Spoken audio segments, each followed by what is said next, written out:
ಕರ್ತನಲ್ಲಿ ಪ್ರೀತಿ ಅಂತ ಸಹೋದರ ಸಹೋದರಿಯರೇ, ನಿಮ್ಮೆಲ್ಲರಿಗೂ ತಂದೆಯ ದೇವನಾಮದಲ್ಲೂ ನಮ್ಮ ರಕ್ಷಕನ ಒಡೆಯನಾಗಿರಂತ ಯೇಸು ಕ್ರಿಸ್ತ ನಾಮದಲ್ಲೂ ವಂದನೆಗಳು ಸಲ್ಲಿಸುತ್ತಾ, ದೇವರೊಂದು ಕರುಣೆ ಕೃಪೆ ಪ್ರೀತಿಗಳಿಂದ ಎಲ್ಲರೂ ಒಟ್ಟಾಗಿ ಸೇರಿ ಆತನ ವಾಕ್ಯಗಳನ್ನ ಧ್ಯಾನ ಮಾಡೋದಕ್ಕೆ ದೇವರು ಕೊಡಂತ ಮಹಾಕೃಪೆಗಾಗಿ ದೇವರಿಗೆ ಕೃತಜ್ಞ ಸ್ತೋತ್ರಗಳನ್ನ.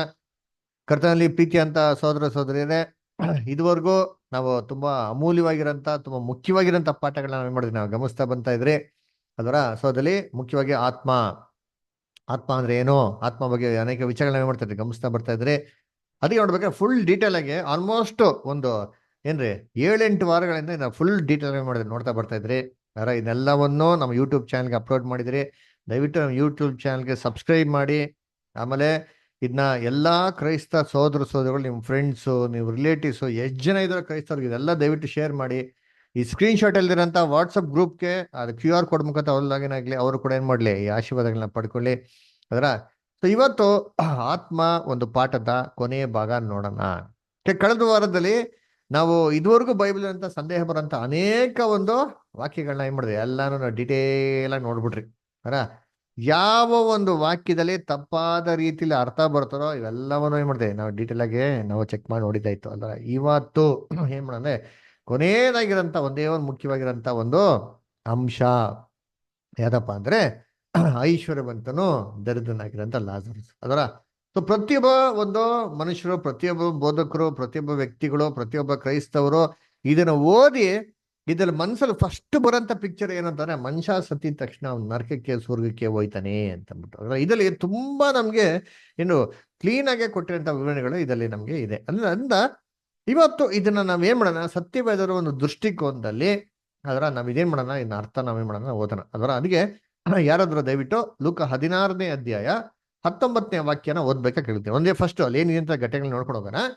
ಇದಾಗಿದ ನಂತರ ಇದು ಯಾವ್ದ್ರ ಬಗ್ಗೆ ಹೇಳ್ತಾ ಅಂತ ನಾವು ನೋಡೋಣ. ಓಕೆನಾ? ಲೂಕ್ 16 ಚಾಪ್ಟರ್ 19th ವರ್ಸ್ ಓದ್ರಿ ಯಾರಾದ್ರೂ ಸಹೋದರ ಸಹೋದರಿಗಳು ದಯವಿಟ್ಟು. ಐಶ್ವರ್ಯವಂತನಾದ ಒಬ್ಬ ಮನುಷ್ಯನಿದ್ದನು. ಅವನು ಸಕಲಾತಿ ನಯವಾದ ನಾರುಮಡಿ ಮುಂತಾದ ವಸ್ತ್ರಗಳನ್ನು ಧರಿಸಿಕೊಂಡು ಪ್ರತಿದಿನವೂ ವೈಭವದೊಡನೆ ಸುಖ ಸಂತೋಷ ಪಡುತ್ತಿದ್ದನು. ಅವನ ಮನೆ ಬಾಗಿಲಲ್ಲಿ ಲಾಜರನೆಂಬ ಒಬ್ಬ ಭಿಕ್ಷೆಗಾರನು ಬಿದ್ದುಕೊಂಡಿದ್ದನು. ಓಕೆ, ಅವನು ಮೈ ತುಂಬಾ ಉಣ್ಣೆ. ಒಂದ್ ನಿಮಿಷ ಬದ್ರೆ ಒಂದೊಂದೇ ವಾಕ್ಯ ನೋಡ್ಕೊಂಡು ಹೋಗೋಣ. ಓಕೆನಾ?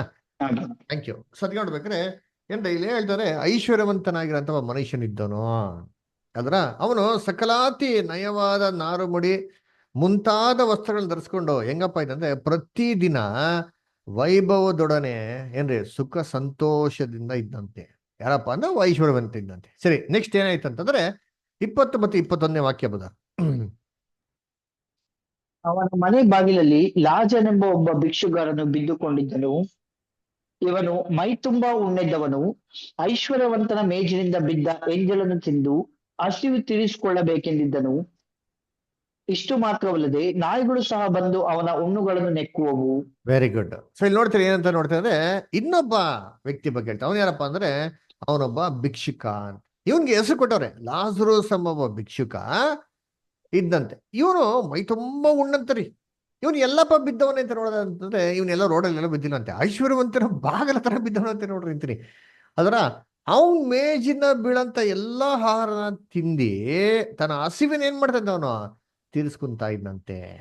ಅವನ್ ಎಂಥ ಒಂದು ದುರ್ಗತಿಯಲ್ಲಿ ಇದ್ನಂತಂದ್ರೆ ನಾಯಿಗಳು ಬಂದ್ಬಿಟ್ಟು ಅವನು ಉಣ್ಗಳನ್ನ ನೆಕ್ತಾ ಇತ್ತಂತೆ. ನೆಕ್ಸ್ಟ್ ಏನಾಯ್ತಂತೆ, ಕಂಟಿನ್ಯೂ ಮಾಡಿ ಬದ 22ನೇ ವಾಕ್ಯ. ಹೀಗಿರುವಲ್ಲಿ ಸ್ವಲ್ಪ ಕಾಲದ ಮೇಲೆ ಆ ಭಿಕ್ಷಗಾರನು ಸತ್ತನು. ದೇವದೂತರು ಅವನನ್ನು ತೆಗೆದುಕೊಂಡು ಹೋಗಿ ಅಬ್ರಹಾಮನ ಎದುರಿಗೆ ಒರಗಿಸಿದರು. ಆ ಐಶ್ವರ್ಯವಂತನು ಸಹ ಸತ್ತನು. ಅವನಿಗೆ ಉತ್ತರ ಕ್ರಿಯೆಗಳು ಆದವು. ನೋಡ್ರ ಇಲ್ಲಿ ಏನಪ್ಪಾ ನೋಡ್ತಾ ಇದ್ರೆ, ಹೀಗಿರಲಾಗಿ ಒಂದಿನ ಬತ್ತಂತೆ ಭಿಕ್ಷುಕ ಏನಂತ ಸತ್ತೋಗ್ಬಿಟ್ಟಂತೆ.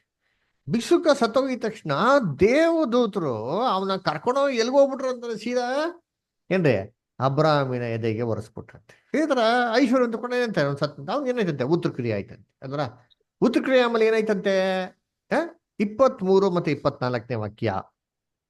ಅವನು ಪಾತಾಳದೊಳಗೆ ಯಾತನೆ ಪಡುತ್ತಾ ಇರುವಲ್ಲಿ ಕಣ್ಣೆತ್ತಿ ದೂರದಿಂದ ಅಬ್ರಹಾಮನನ್ನು ಇವನ ಎದೆಗೆ ಒರಗಿಕೊಂಡಿದ್ದ ಲಾಜರನನ್ನು ನೋಡಿ, ತಂದೆಯೇ ಅಬ್ರಹಾಮನೇ, ನನ್ನ ಮೇಲೆ ದಯವಿಟ್ಟು ಲಾಜರನನ್ನು ಕಳುಹಿಸು. ಅವನು ತನ್ನ ತುದಿ ಬೆರಳನ್ನು ನೀರಿನಲ್ಲಿ ಅದ್ದಿ ನನ್ನ ನಾಲಿಗೆಯನ್ನು ತಣ್ಣಗೆ ಮಾಡಲಿ. ಈ ಉರಿಯಲ್ಲಿ ಸಂಕಟ ಪಡುತ್ತೇನೆ ಎಂದು ಕೂಗಿ ಹೇಳಿದನು. ನೋಡ್ರ ಅದಕ್ಕೆ ಏನಂತಾರೆ, ಅವನ್ಗೆ ಉತ್ಕ್ರಿಯೆ ಆಯ್ತಂತೆ. ಉತ್ಕ್ರಿಯೆ ಆಯ್ತ ತಕ್ಷಣ ಅವ್ನಿಗೆ ಎಲ್ಗಪ್ಪ ಹೊರಟ ಅಂತಂದ್ರೆ ಸೀದಾ ಪಾತಾಳಕ್ಕೆ ಹೋಗ್ಬಿಟ್ಟಂತೆ. ಪಾತಾಳದಲ್ಲಿ ಯಾತ್ರೆ ಏನ್ ಪಡ್ತಾ ಇದ್ದಂತಾರೆ ನೋಡ್ರಿ ರೀತಿ. ಅದರ ಯಾವ ತರ ಯಾತನೆ ಪಡ್ತಾನೆ ಅಂದ್ರೆ ಏನ್ರಿ, ಅಲ್ಲಿ ಅಬ್ರಾಮ್ ಹತ್ರ ಬೇಡ್ಕೊಂತಾನೆ, ದಯವಿಟ್ಟು ನಾನೇನ್ ಮಾಡ್ತಾ ಇದ್ದೀನಿ ಇಲ್ಲಿ ಇಲ್ಲಿ ಇಲ್ಲಿ ಆ ತುಂಬಾ ನಾನು ದಾಹದಿಂದ ಇದ್ ಮಾಡ್ತಾ ಇದ್ದೀನಿ, ದಯವಿಟ್ಟು ಏನ್ ಮಾಡೋದು, ನನ್ನ ನಾಲ್ಗೆನ ತಣ್ಣಗ್ ಮಾಡಕ್ ಏನ್ ಮಾಡೋದು ನೀನು, ಆ ಇಲ್ಲಿ ಊರಿನ ಸಂಕಟ ಪಡ್ತಾ ಇದ್ದೀನಿ ಅಂತ ಏನ್ ಮಾಡ್ತಾನೆ, ಕೇಳ್ಕೊಂತಾರತ್ತೆ. ಅವಾಗ ಏನು ಅಂತ ಉತ್ತರ ಬಂದಂತೆ ನೋಡಿ, ಓದೋಣ 25ನೇ ವಾಕ್ಯ. ಆದರೆ ಅಬ್ರಹಾಮನು, ಕಂದ, ನೀನು ಆಶಿಸಿದ ಸುಖವನ್ನು ನಿನ್ನ ಜೀವಮಾನದಲ್ಲಿ ಹೊಂದಿದಿ, ಹಾಗೆ ಲಾಜರನು ಕಷ್ಟವನ್ನು ಹೊಂದಿದನು ಎಂಬುದನ್ನು ನೆನಪಿಗೆ ತಂದಿಕೋ. ಈಗಲಾದರೂ ಇಲ್ಲಿ ಇವನಿಗೆ ಸಮಾಧಾನ, ಆದರೆ ನಿನಗೆ ಸಂಕಟ. ನೋಡೋರ, ಅದಕ್ಕೇನಂತ ಉತ್ತರ ಕೊಟ್ಬಿಟ್ರು ಅಂದ್ರೆ, ನೋಡಪ್ಪ, ಒಂದು ಕಾಲದಲ್ಲಿ ನಿಂಗೆ ಸುಖ ಇತ್ತು, ಅವ್ನ್ ದುಃಖ ಇತ್ತು, ಅದರಿಂದ ಇವಾಗ ಅವನ್ಗೆ ಸುಖ, ನಿಂಗೇನ್ರಿ ದುಃಖ, ಅದನ್ನ ಅನ್ಭವಿಸು ಅಂತ ಹೇಳ್ತಾರೆ ಅದರ. ಆಮೇಲೆ ಏನು ನೆಕ್ಸ್ಟ್ ಇನ್ನೊಂದು ಏನ್ ಹೇಳ್ತಾರೆ ನೋಡಪ್ಪ, ಆ ಕಡೆಯಿಂದ ಈ ಕಡೆ ಒಬ್ರು ಬರಕ್ಕಾಗಲ್ಲ, ಈ ಕಡೆಯಿಂದ ಆ ಕಡೆಗೂ ಕೂಡ ಒಬ್ರು ಹೋಗಕ್ಕಾಗಲ್ಲ, ಯಾಕಪ್ಪ ಅಂದ್ರೆ ಸೆಂಟರ್ ದೊಡ್ಡ ಡಂಗೂರ ಇದೆ ಅಂತ ಹೇಳ್ತಾರೆ. ಇಲ್ಲಿ 26ನೇ ವಾಕ್ಯ ಓದ್ರಿ. ಇದು ಮಾತ್ರವಲ್ಲದೆ ನಮಗೂ ನಿಮಗೂ ನಡುವೆ ದೊಡ್ಡದೊಂದು ಡೊಂಗರ ಸ್ಥಾಪಿಸಿಯದೆ, ಆದ ಕಾರಣ ಈ ಕಡೆಯಿಂದ ನಿಮ್ಮ ಬಳಿಗೆ ಹೋಗಬೇಕೆಂದುವರು ಹೋಗಲಾರರು, ಮತ್ತು ಆ ಕಡೆಯಿಂದ ನಮ್ಮ ಬಳಿಗೆ ಯಾರು ದಾಟುವುದಕ್ಕಾಗದು ಅಂದನು. ನೋಡ್ರ, ಆ ಕಡೆಯಿಂದ ಈ ಕಡೆ ಬರಕ್ಕಾಗಲ್ಲ, ಈ ಕಡೆಯಿಂದ ಆ ಕಡೆ ಕೂಡ ಯಾಕೆ ಹೋಗಕ್ಕಾಗಲ್ಲ, ಯಾಕಂದ್ರೆ ಒಂದು ದೊಡ್ಡ ಡಂಗೂರ ಇದೆ, ದೊಡ್ಡ ಗ್ಯಾಪ್ ಇದೆ ಅಂತ ಹೇಳ್ತಾರೆ. ಅದರ ಗ್ಯಾಪ್ ಇರೋದ್ರಿಂದ ಯಾರು ಹೋಗಕ್ಕಾಗಲ್ಲ. ಅವಾಗ ಸರಿ, ಇವ್ರು ಏನ್ ಮಾಡ್ತಾರೆ ಅಂದ್ರೆ ರಿಕ್ವೆಸ್ಟ್ ಕೇಳ್ಕೊಂತಾರೆ, ಆಯ್ತು ಸ್ವಾಮಿ, ಹಿಂಗ್ ಹೋಗಕ್ಕಾಗೋದಿಲ್ವಾ, ದಯವಿಟ್ಟು ನಮ್ಮ ಮನೇಲಿ ಏನಾಗಿದ್ದಾರೆ ಇನ್ನೊಂದ್ ಸ್ವಲ್ಪ ಸೋದರಗಳಿದ್ದಾರೆ, ದಯವಿಟ್ಟು ಏನ್ ಮಾಡಿ ಒಬ್ರನ್ನ ನೀವು ಅಲ್ಲಿ ಕಳ್ಸ್ಕೊಡಿ ಅಂತ ಹೇಳ್ತಾರೆ. ಅದಕ್ಕೇನಂತ ಉತ್ತರ ಬಂತು ನೋಡಿ, ಓದನ 27 ಆಗ ಮತ್ತೆ ಅವನು 28ನೇ ವಾಕ್ಯ. ಆಗ ಅವನು, ಅಪ್ಪ, ಹಾಗಾದರೆ ಲಾಜರನ್ನು ನನ್ನ ತಂದೆಯ ಮನೆಗೆ ಕಳುಹಿಸಬೇಕೆಂದು ನಿನ್ನನ್ನು ಬೇಡಿಕೊಳ್ಳುತ್ತೇನೆ. ನನಗೆ 5 ಮಂದಿ ಅಣ್ಣ ತಮ್ಮಂದಿದ್ದಾರೆ, ಅವರು ಸಹ ಈ ಯಾತನೆಯ ಸ್ಥಳಕ್ಕೆ ಬಂದಾರು, ಬಾರದಂತೆ ಅವನು ತಾನು ಕಂಡದ್ದನ್ನು ಅವರಿಗೆ ಚೆನ್ನಾಗಿ ಹೇಳಲಿ ಅಂದನು. ನೋಡ್ರ, ಅದಕ್ಕೆ ಹೇಳ್ತಾರೆ, ಇವರು ಕೂಡ ಯಾತನೆ ಸಲ ಬಂದ್ಬಿಟ್ಟಾರೋ, ಇದನ್ನ ನೋಡಿದ್ನ ದಯವಿಟ್ಟು ಹೋಗಿ ಮಾಡ್ಲಿ, ಕ್ಲೀನ್ ಆಗಿ ಅವ್ರಿಗೆ ಹೇಳಲಿ, ಅವ್ರು ಏನ್ ಮಾಡ್ಲಿ, ಬಂದ್ಬಿಟ್ಟಾರೋ ಅವ್ರು ಭಯ ಪಡ್ಲಿ ಅಂತ ಹೇಳ್ತಾರಂತೆ. ಅದಕ್ಕೇನು ಉತ್ತರ ಕೊಡ್ತಾರೆ ಅಂತಂದ್ರೆ, ನೋಡಪ್ಪ, ಹಂಗೆಲ್ಲ ಆಗೋದಿಲ್ಲ. 29ನೇ ವಾಕ್ಯ ಓದಿ ಬದರ್. ಆದರೆ ಅಬ್ರಹಾಮನು, ಮೋಶೆ ಧರ್ಮಶಾಸ್ತ್ರವು ಪ್ರವಾದಿಗಳ ಗ್ರಂಥಗಳು ಅವರಲ್ಲಿ ಅವೆ, ಅವುಗಳನ್ನು ಕೇಳಲಿ ಅನ್ನಲು. ನೋಡೋರ, ಅದಕ್ಕೆ ಹೇಳ್ತಾರೆ, ಅವ್ರಿಗೇನಿದೆ, ಮೋಶೆ ಧರ್ಮಶಾಸ್ತ್ರಗಳ ಒಂದಿದೆ, ಅದನ್ನೇ ಮಾಡ್ಲಿ ಅವರು ಕೇಳಲಿ ಕೇಳ ಅಂತ ಹೇಳ್ತಾರೆ. ಅದು ನೆಕ್ಸ್ಟ್ ಕಂಟಿನ್ಯೂ ಮಾಡಿದೆ, ಓದ್ಬಿಟ್ಟು ಪೂರ್ತಿ. ಅವನು, ತಂದೆಯೇ ಅಬ್ರಹಾಮನೇ, ಆಗಲ್ಲ, ಸತ್ತವರ ಕಡೆಯಿಂದ ಒಬ್ಬನು ಅವರ ಬಳಿಗೆ ಹೋದರೆ ಅವರು ದೇವರ ಕಡೆಗೆ ತಿರುಗಿಕೊಳ್ಳುವರು ಅಂದನು. ಅಬ್ರಹಾಮನು ಅವನಿಗೆ, ಅವರು ಮೋಶೆಯ ಮಾತನ್ನು ಪ್ರವಾದಿಗಳ ಮಾತನ್ನು ಕೇಳದಿದ್ದರೆ ಸತ್ತು ಹೋಗಿದ್ದವನೊಬ್ಬನು ಜೀವಿತನಾಗಿ ಎದ್ದರೂ ಅವರು ಒಪ್ಪುವುದಿಲ್ಲ ಎಂದು ಹೇಳಿದನು.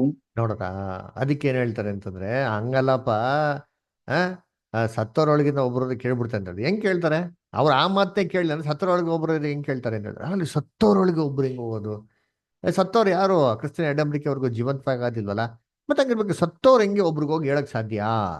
ಅದಕ್ಕೆ ಏನ್ ಮಾಡ್ತಾರೆ, ಇದ್ರಲ್ಲಿ ಏನ್ರಿ ಕ್ರೈಸ್ತವರ ಒಂದು ಅಭಿಪ್ರಾಯ ಏನು ಅಲ್ಲರ, ಇದನ್ನೇ ಇಟ್ಕೊಂಡು ಎಷ್ಟೋ ಜನ ಏನ್ ಮಾಡೋದಂತಂದ್ರೆ, ಆತ್ಮ ಸಾಯಲ್ಲ, ಸತಿ ತಕ್ಷಣ ಮನುಷ್ಯ ಅಲ್ಲೋಗ್ಬಿಡ್ತಾನೆ ಇಲ್ಲೋಗ್ಬಿಡ್ತಾನೆ ಅಂತ ಹೇಳ್ರಿ ಒಂದು ಅಭಿಪ್ರಾಯ ಅದರ. ಆಮೇಲೆ ಇದರಲ್ಲಿ ಮುಖ್ಯವಾಗಿರೋಂಥ ಇನ್ನೊಂದು ಭಾವನೆ ಏನಪ್ಪಾ ಅಂತಂದ್ರೆ, ನಾವಾಗ ಏನ್ ಮಾಡ್ಬೇಕು, ದೇವ್ರಿಗೆ ಚೆನ್ನಾಗಿ ಕೊಡಬೇಕು, ನಾವು ದೇವ್ರಿಗೆ ಶ್ರೀಮಂತರಾಗಿದ್ರೆ ನಾವೇನ್ ಮಾಡ್ಬೇಕು, ದೇವ್ರಿಗೆ ಚೆನ್ನಾಗಿ ಕೊಡ್ಬೇಕು, ಚೆನ್ನಾಗಿ ಕೊಟ್ರೆ ದೇವ್ರು ಮಾಡ್ತಾರೆ ಪರಲೋಕದಲ್ಲಿ ಸ್ವಾಗತ ಮಾಡ್ತಾರೆ. ನಾವೇನು ಕೊಡದ್ರೆ ಇದ್ದ ಅಂತಂದ್ರೆ ದೇವ್ರು ನಮ್ಗೆ ಏನ್ ಮಾಡಲ್ಲ, ಅದನ್ನ ಅಂಗೀಕಾರ ಮಾಡೋದಿಲ್ಲ. ಅದಕ್ಕೆ ಏನ್ ಮಾಡ್ತಾರೆ ವಿದ್ವೇಸ್ತ್ರಿ, ನೋಡ್ರಿ, ವಿದ್ವೇಸ್ತ್ರಿ ಏನ್ ಮಾಡಿದ್ರು, ತನ್ನ ಇರೋದ್ನೆಲ್ಲ ಕೊಟ್ಬಿಟ್ರು ನೋಡಿರ್ತೀರಿ. ಅದಕ್ಕೆ ಯೇಸು ಕ್ರಿಸ್ತ ತುಂಬಾ ಮೆಚ್ಬಿಟ್ರು ಅಂತ ಅಂದ್ಬಿಟ್ಟು ಅಲ್ವರ. ಅದಕ್ಕೆ ಕೊಡೋದ್ನ ಏನ್ ಮಾಡ್ತಾರೆ ಇಲ್ಲಿ, ಐಶ್ವರ್ಯವಂತನ ಕೊಡ್ಲಿಲ್ಲ, ಅದಕ್ಕೆ ಎಲ್ಗೋಗ್ಬಿಟ್ಟ, ಸೀದಾ ನರಕಕ್ಕೆ ಹೋಗ್ಬಿಟ್ಟ ಅಲ್ರ. ಇದು ಕೆಲವೊಂದು ಕ್ರೈಸ್ತರ ನಡುವೆ ಇರುವಂತ ಒಂದು ಅಭಿಪ್ರಾಯ ಅದರ. ಸರಿ, ಇವಾಗ ಎರಡನೇ ಒಂದು ಏನ್ರಿ ಒಂದು ವಿಚಾರಕ್ಕೆ ನಾವೇನ್ ಮಾಡೋಣ, ನಾವು ಬರೋಣ ಅದರ. ಏನಪ್ಪಾ ಅಂತಂದ್ರೆ, ಇದನ್ನ ಫಸ್ಟ್ ನಾವು ಸತ್ಯವೇದ ದೃಷ್ಟಿಕೋನದಲ್ಲಿ ನಾವೇನ್ ಮಾಡೋಣ, ಇದನ್ನ ಪರೀಕ್ಷೆ ಮಾಡೋಣ. ಏನು ಪರೀಕ್ಷೆ ಮಾಡಬೇಕು ಅಂತಂದ್ರೆ, ಕರ್ತನಲ್ಲಿ ಪ್ರೀತಿ ಅಂತ ಸೋದರ ಸೋದರಿಗಳೇ, ಫಸ್ಟ್ ಆಫ್ ಆಲ್ ಇಲ್ಲಿರಂತ ವಿಚಾರ ಬಂದ್ಬಿಟ್ಟು ಏನ್ರಿ, ಇಲ್ಲಿ ಕೊಟ್ಟಿರೋಂಥ ವಿಚಾರ ಬಂದ್ಬಿಟ್ಟು ಅದು ಏನು ಅಂತ ನಾವೇನ್ ಮಾಡೋಣ, ಫಸ್ಟ್ ಆಫ್ ಆಲ್ ಪರೀಕ್ಷೆ ಮಾಡೋಣ. ಇದು ನಿಜವಾದ ಘಟನೆನಾ, ಇದು ನಿಜವಾಗೋ ನಡೆದಿರಂತ ವಿಚಾರನಾ ಅಂತ ನಾವೇನ್ ಮಾಡೋಣ, ಇದನ್ನ ಸ್ವಲ್ಪ ನಾವೇನ್ ಮಾಡೋಣ ನೋಡೋಣ ಅಲ್ವರ.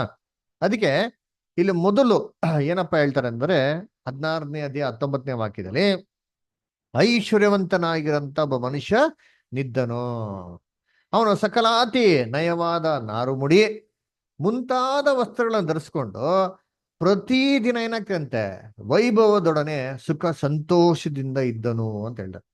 ಅಂದ್ರೆ ಇಲ್ಲಿ ಐಶ್ವರ್ಯವಂತನು ಇದ್ದನು, ಅವನು ಚೆನ್ನಾಗಿ ಹೊಟ್ಟೆ ತುಂಬಾ ಊಟ ತಿನ್ಕೊಂಡು ಚೆನ್ನಾಗಿ ಬಟ್ಟೆ ಗಿಟ್ಟೆ ಹಾಕೊಂಡು ಚೆನ್ನಾಗಿದ್ನಂತೆ ಅಂತ ಏನ್ ಮಾಡಿದ್ರು ಕೊಟ್ಟಾರೆ ಅಲ್ವರ. ಸರಿ, ಇವಾಗ ಐಶ್ವರ್ಯವಂತರಾಗಿರೋದು ತಪ್ಪ? ಹೊಟ್ಟೆ ತುಂಬ ಊಟ ತಿನ್ನೋದು ತಪ್ಪ? ಒಳ್ಳೆ ಬಟ್ಟೆಗಳು ಹಾಕೊಂಡು ಚೆನ್ನಾಗಿರೋದು ತಪ್ಪ ಅಂತ ಕೇಳಿದ್ರೆ ಖಂಡಿತವಾಗೂ ಇಲ್ವಲ್ಲ. ಯಾಕಪ್ಪ ಅಂದ್ರೆ ಸತ್ಯವೇದಲ್ಲೇ ದೇವರು ಎಷ್ಟೋ ದೇವ್ರ ಮಕ್ಕಳಿಗೆ ಏನ್ ಮಾಡಾರೆ, ಐಶ್ವರ್ಯವಂತರಾಗಿ ಆಶೀರ್ವಾದ ಮಾಡಿದ್ದಾರೆ. ಅದರ ಉದಾಹರಣೆಗಳು ನೋಡಿದ್ದೀನಿ, ಕೆಲವೊಂದು ನಾವು ಸ್ಕ್ರೀನಲ್ಲಿ ಹಾಕಿ ನೋಡ್ತೀನಿ. ಅಬ್ರಹಾಮನು ಅವರ ಅಬ್ರಹಾಮ ಎಷ್ಟು ದೊಡ್ಡ ಐಶ್ವರ್ಯವಂತನು ಅಂತಂದ್ರೆ ಅಬ್ರಹಾಮ್ಗೂ ಮತ್ತೆ ಲೋತ್ಗೆ ಜಾಗನೇ ಸಾಲಿಲ್ವಂತರಿ. ಅಲ್ಲ, ಅದಕ್ಕೆ ಏನ್ ಮಾಡ್ತೀವಿ, ಇಬ್ರು ಬೇರ್ಪಡೆ ಮಾಡ್ತಾರೆ. ಅಷ್ಟೊಂದು ದೊಡ್ಡ ಶ್ರೀಮಂತ ಯಾರಪ್ಪ ಅಂದ್ರೆ ಅಬ್ರಹಾಮನು.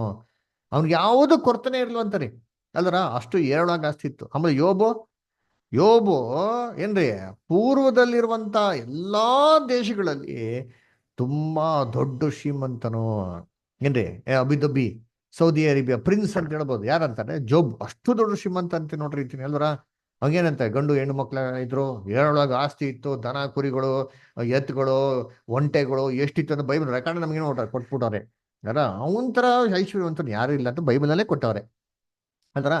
ಆಮೇಲೆ ದಾವಿದು ಕೂಡ ಏನ್ರಿ ಆ ದೇವರ ಆಲಯನ್ ಕಟ್ಟಕ್ಕೆ ಎಷ್ಟೋ ಚಿನ್ನ ವಜ್ರಗಳೆಲ್ಲ ಸೇರಿಸಿರ್ತಾನೆ ಅಂದ್ರೆ ಅವನು ಐಶ್ವರ್ಯವಂತನಾಗಿದ್ದ. ಸೋಲೋಮೋನಿನ್ಗೆ ಐಶ್ವರ್ಯ ಎಷ್ಟಪ್ಪ ಇತ್ತು ಅಂತಂದ್ರೆ ಎಲ್ಲಾ ದೇಶದ ಸಂಪತ್ತು ಏನ್ ಮಾಡೋದು, ದೇವ್ರನ್ನ ಸೇರಿಸ್ಬಿಟ್ರಂತೆ ಅಲ್ವರ. ಅವನ ಕಾಲದಲ್ಲಿ ಚಿನ್ನಕ್ಕೆ ಹೆಂಗಪ್ಪ ಬೆಲೆ ಅಂತಂದ್ರೆ ರೋಡಲ್ಲಿ ಇರುತ್ತೆ ಕಲ್ಲು ತರ ಬೆಲೆ ಅಂತಾರೆ. ಅಷ್ಟೊಂದು ವೈಭವಗೇನ ಶ್ರೀಮಂತನಾಗಿದ್ದ ಅಲ್ವರ. ಅದು ಮಾತ್ರ ಅಲ್ಲ, ದೇವರು ನ್ಯಾಯ ಪ್ರಮಾಣದಲ್ಲೇ ಇಸ್ರೇಲ್ ಜನಗಳಿಗೆ ವಾಗ್ದಾನ ಮಾಡಿದ್ರು. ನೀವು ದೇವ್ರ ವಾಕ್ಯಕ್ಕೆ ಅನುಗುಣವಾಗಿ ನಡ್ಕೊಂಡ ಅಂದ್ರೆ ನಿಮ್ಮನ್ನ ದೇವ್ರೇನ್ ಮಾಡ್ತಾರೆ, ಎಲ್ಲಾರ್ಕಿಂತ ಐಶ್ವರ್ಯವಂತರಾಗಿ ಮಾಡ್ತಾರೆ ಬಿಟ್ಟು ದೇವ್ರ ಸತ್ಯವೇದನೆ ಮಾಡಿ ಅವ್ರಿಗೆ ಪ್ರಾಮಿಸೇ ಮಾಡಿದ್ರು. ನೋಡಿದ್ರಿ ಎಲ್ಲಿ ಕೊಟ್ಟಿದ್ದಾರೆ ವಾಕ್ಯ ಓದ ನೋಡಿದ್ರಿ. ಧರ್ಮೋಪದೇಶ ಕಾಂಡ 28ನೇ ಅಧ್ಯಾಯ 1-5. ಅಮೃತ ಶಿಷ್ಟ ಓದ್ಬೋದಾ? S brother.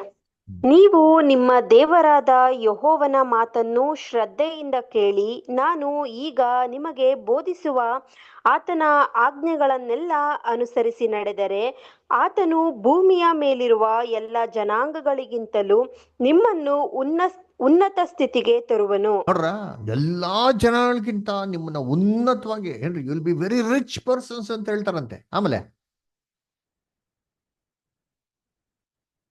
ಕಂಟಿನ್ಯೂ.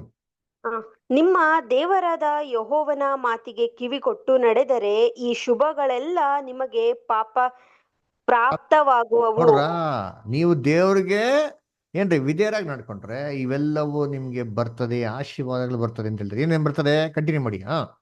ಯಾವ್ಯಾವೆಂದರೆ, ನಿಮಗೆ ಊರಲ್ಲಿಯೂ ಅಡವಿಯಲ್ಲಿಯೂ ಶುಭ ಉಂಟಾಗುವುದು.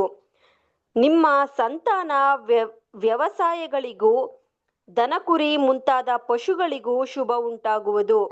ಎಲ್ಲದಕ್ಕೂ ಶುಭ ಉಂಟಾಗ್ತಾನೆ ಅಂತಾರೆ. ಆಮೇಲೆ ನಿಮ್ಮ ಪುಟ್ಟಿಗಳಿಗೂ ಕೊಣವಿಗಳಿಗೂ ಶುಭ ಉಂಟಾಗುವುದು. ಏನಂತೆ? ನೀವು ಬುಟ್ಟಿಗಳಿಗೂ ಏನ್ರಿ, ನಿಮ್ಮ ದವಸ ಧಾನ್ಯ ಬೆಲೆ ಎಲ್ಲದಕ್ಕೂ ಏನ್ರಿ ಶುಭ ಉಂಟಾಗ್ತದೆ ಅಂತ ಹೇಳ್ತಾರೆ. ಅದರ ನೋಡಿ, ದೇವರೇ ಆಶೀರ್ವಾದ ಮಾಡ್ತೀನಿ ಅಂತ ಹೇಳೋರೆ, ಐಶ್ವರ್ಯವಂತರಾಗಿ ಮಾಡ್ತೀನಿ ಅಂತ ಹೇಳೋರೆ. ಅವರ ಇನ್ನೊಂದು ವಾಕ್ಯ ಓದೋಣ ನೋಡ್ತೀರಿ, ಎಲ್ಲಿ ಪ್ರಸಂಗಿಯಲ್ಲಿ ಕೊಟ್ಟಿದ್ರೆ. ಸಂತೋಷ್ ಪದರ್ ಓದಿ ಪ್ರಸಂಗಿ 5ನೇ ಅಧ್ಯಾಯ 19ನೇ ವಾಕ್ಯ.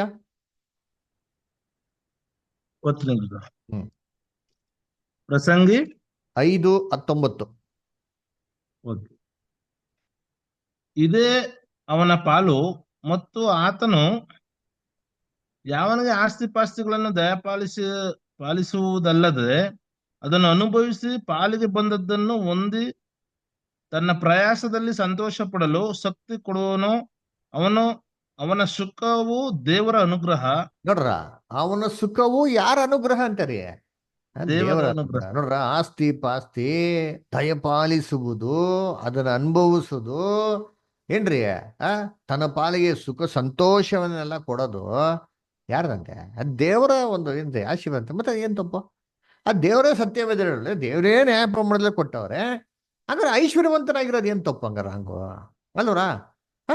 ಆಮೇಲೆ ನೋಡ್ರಿ, ಇವಾಗ ಅವನು ಮನೆ ಬಾಗಿಲ್ ಬಳಿಯಲ್ಲಿ ಯಾರಪ್ಪ ಬಿದ್ದಿದ್ದ ಅಂತ ನೋಡ್ತೀರಿ. ಲೂಕ 16ನೇ ಅಧ್ಯಾಯ 20-21 ಒಬ್ಬ ಭಿಕ್ಷುಕ ಏನಾಗಿದ್ದಂತೆ, ಬಿದ್ದಿದ್ದಂತ್ರಿ. ಎಲ್ಲಿ?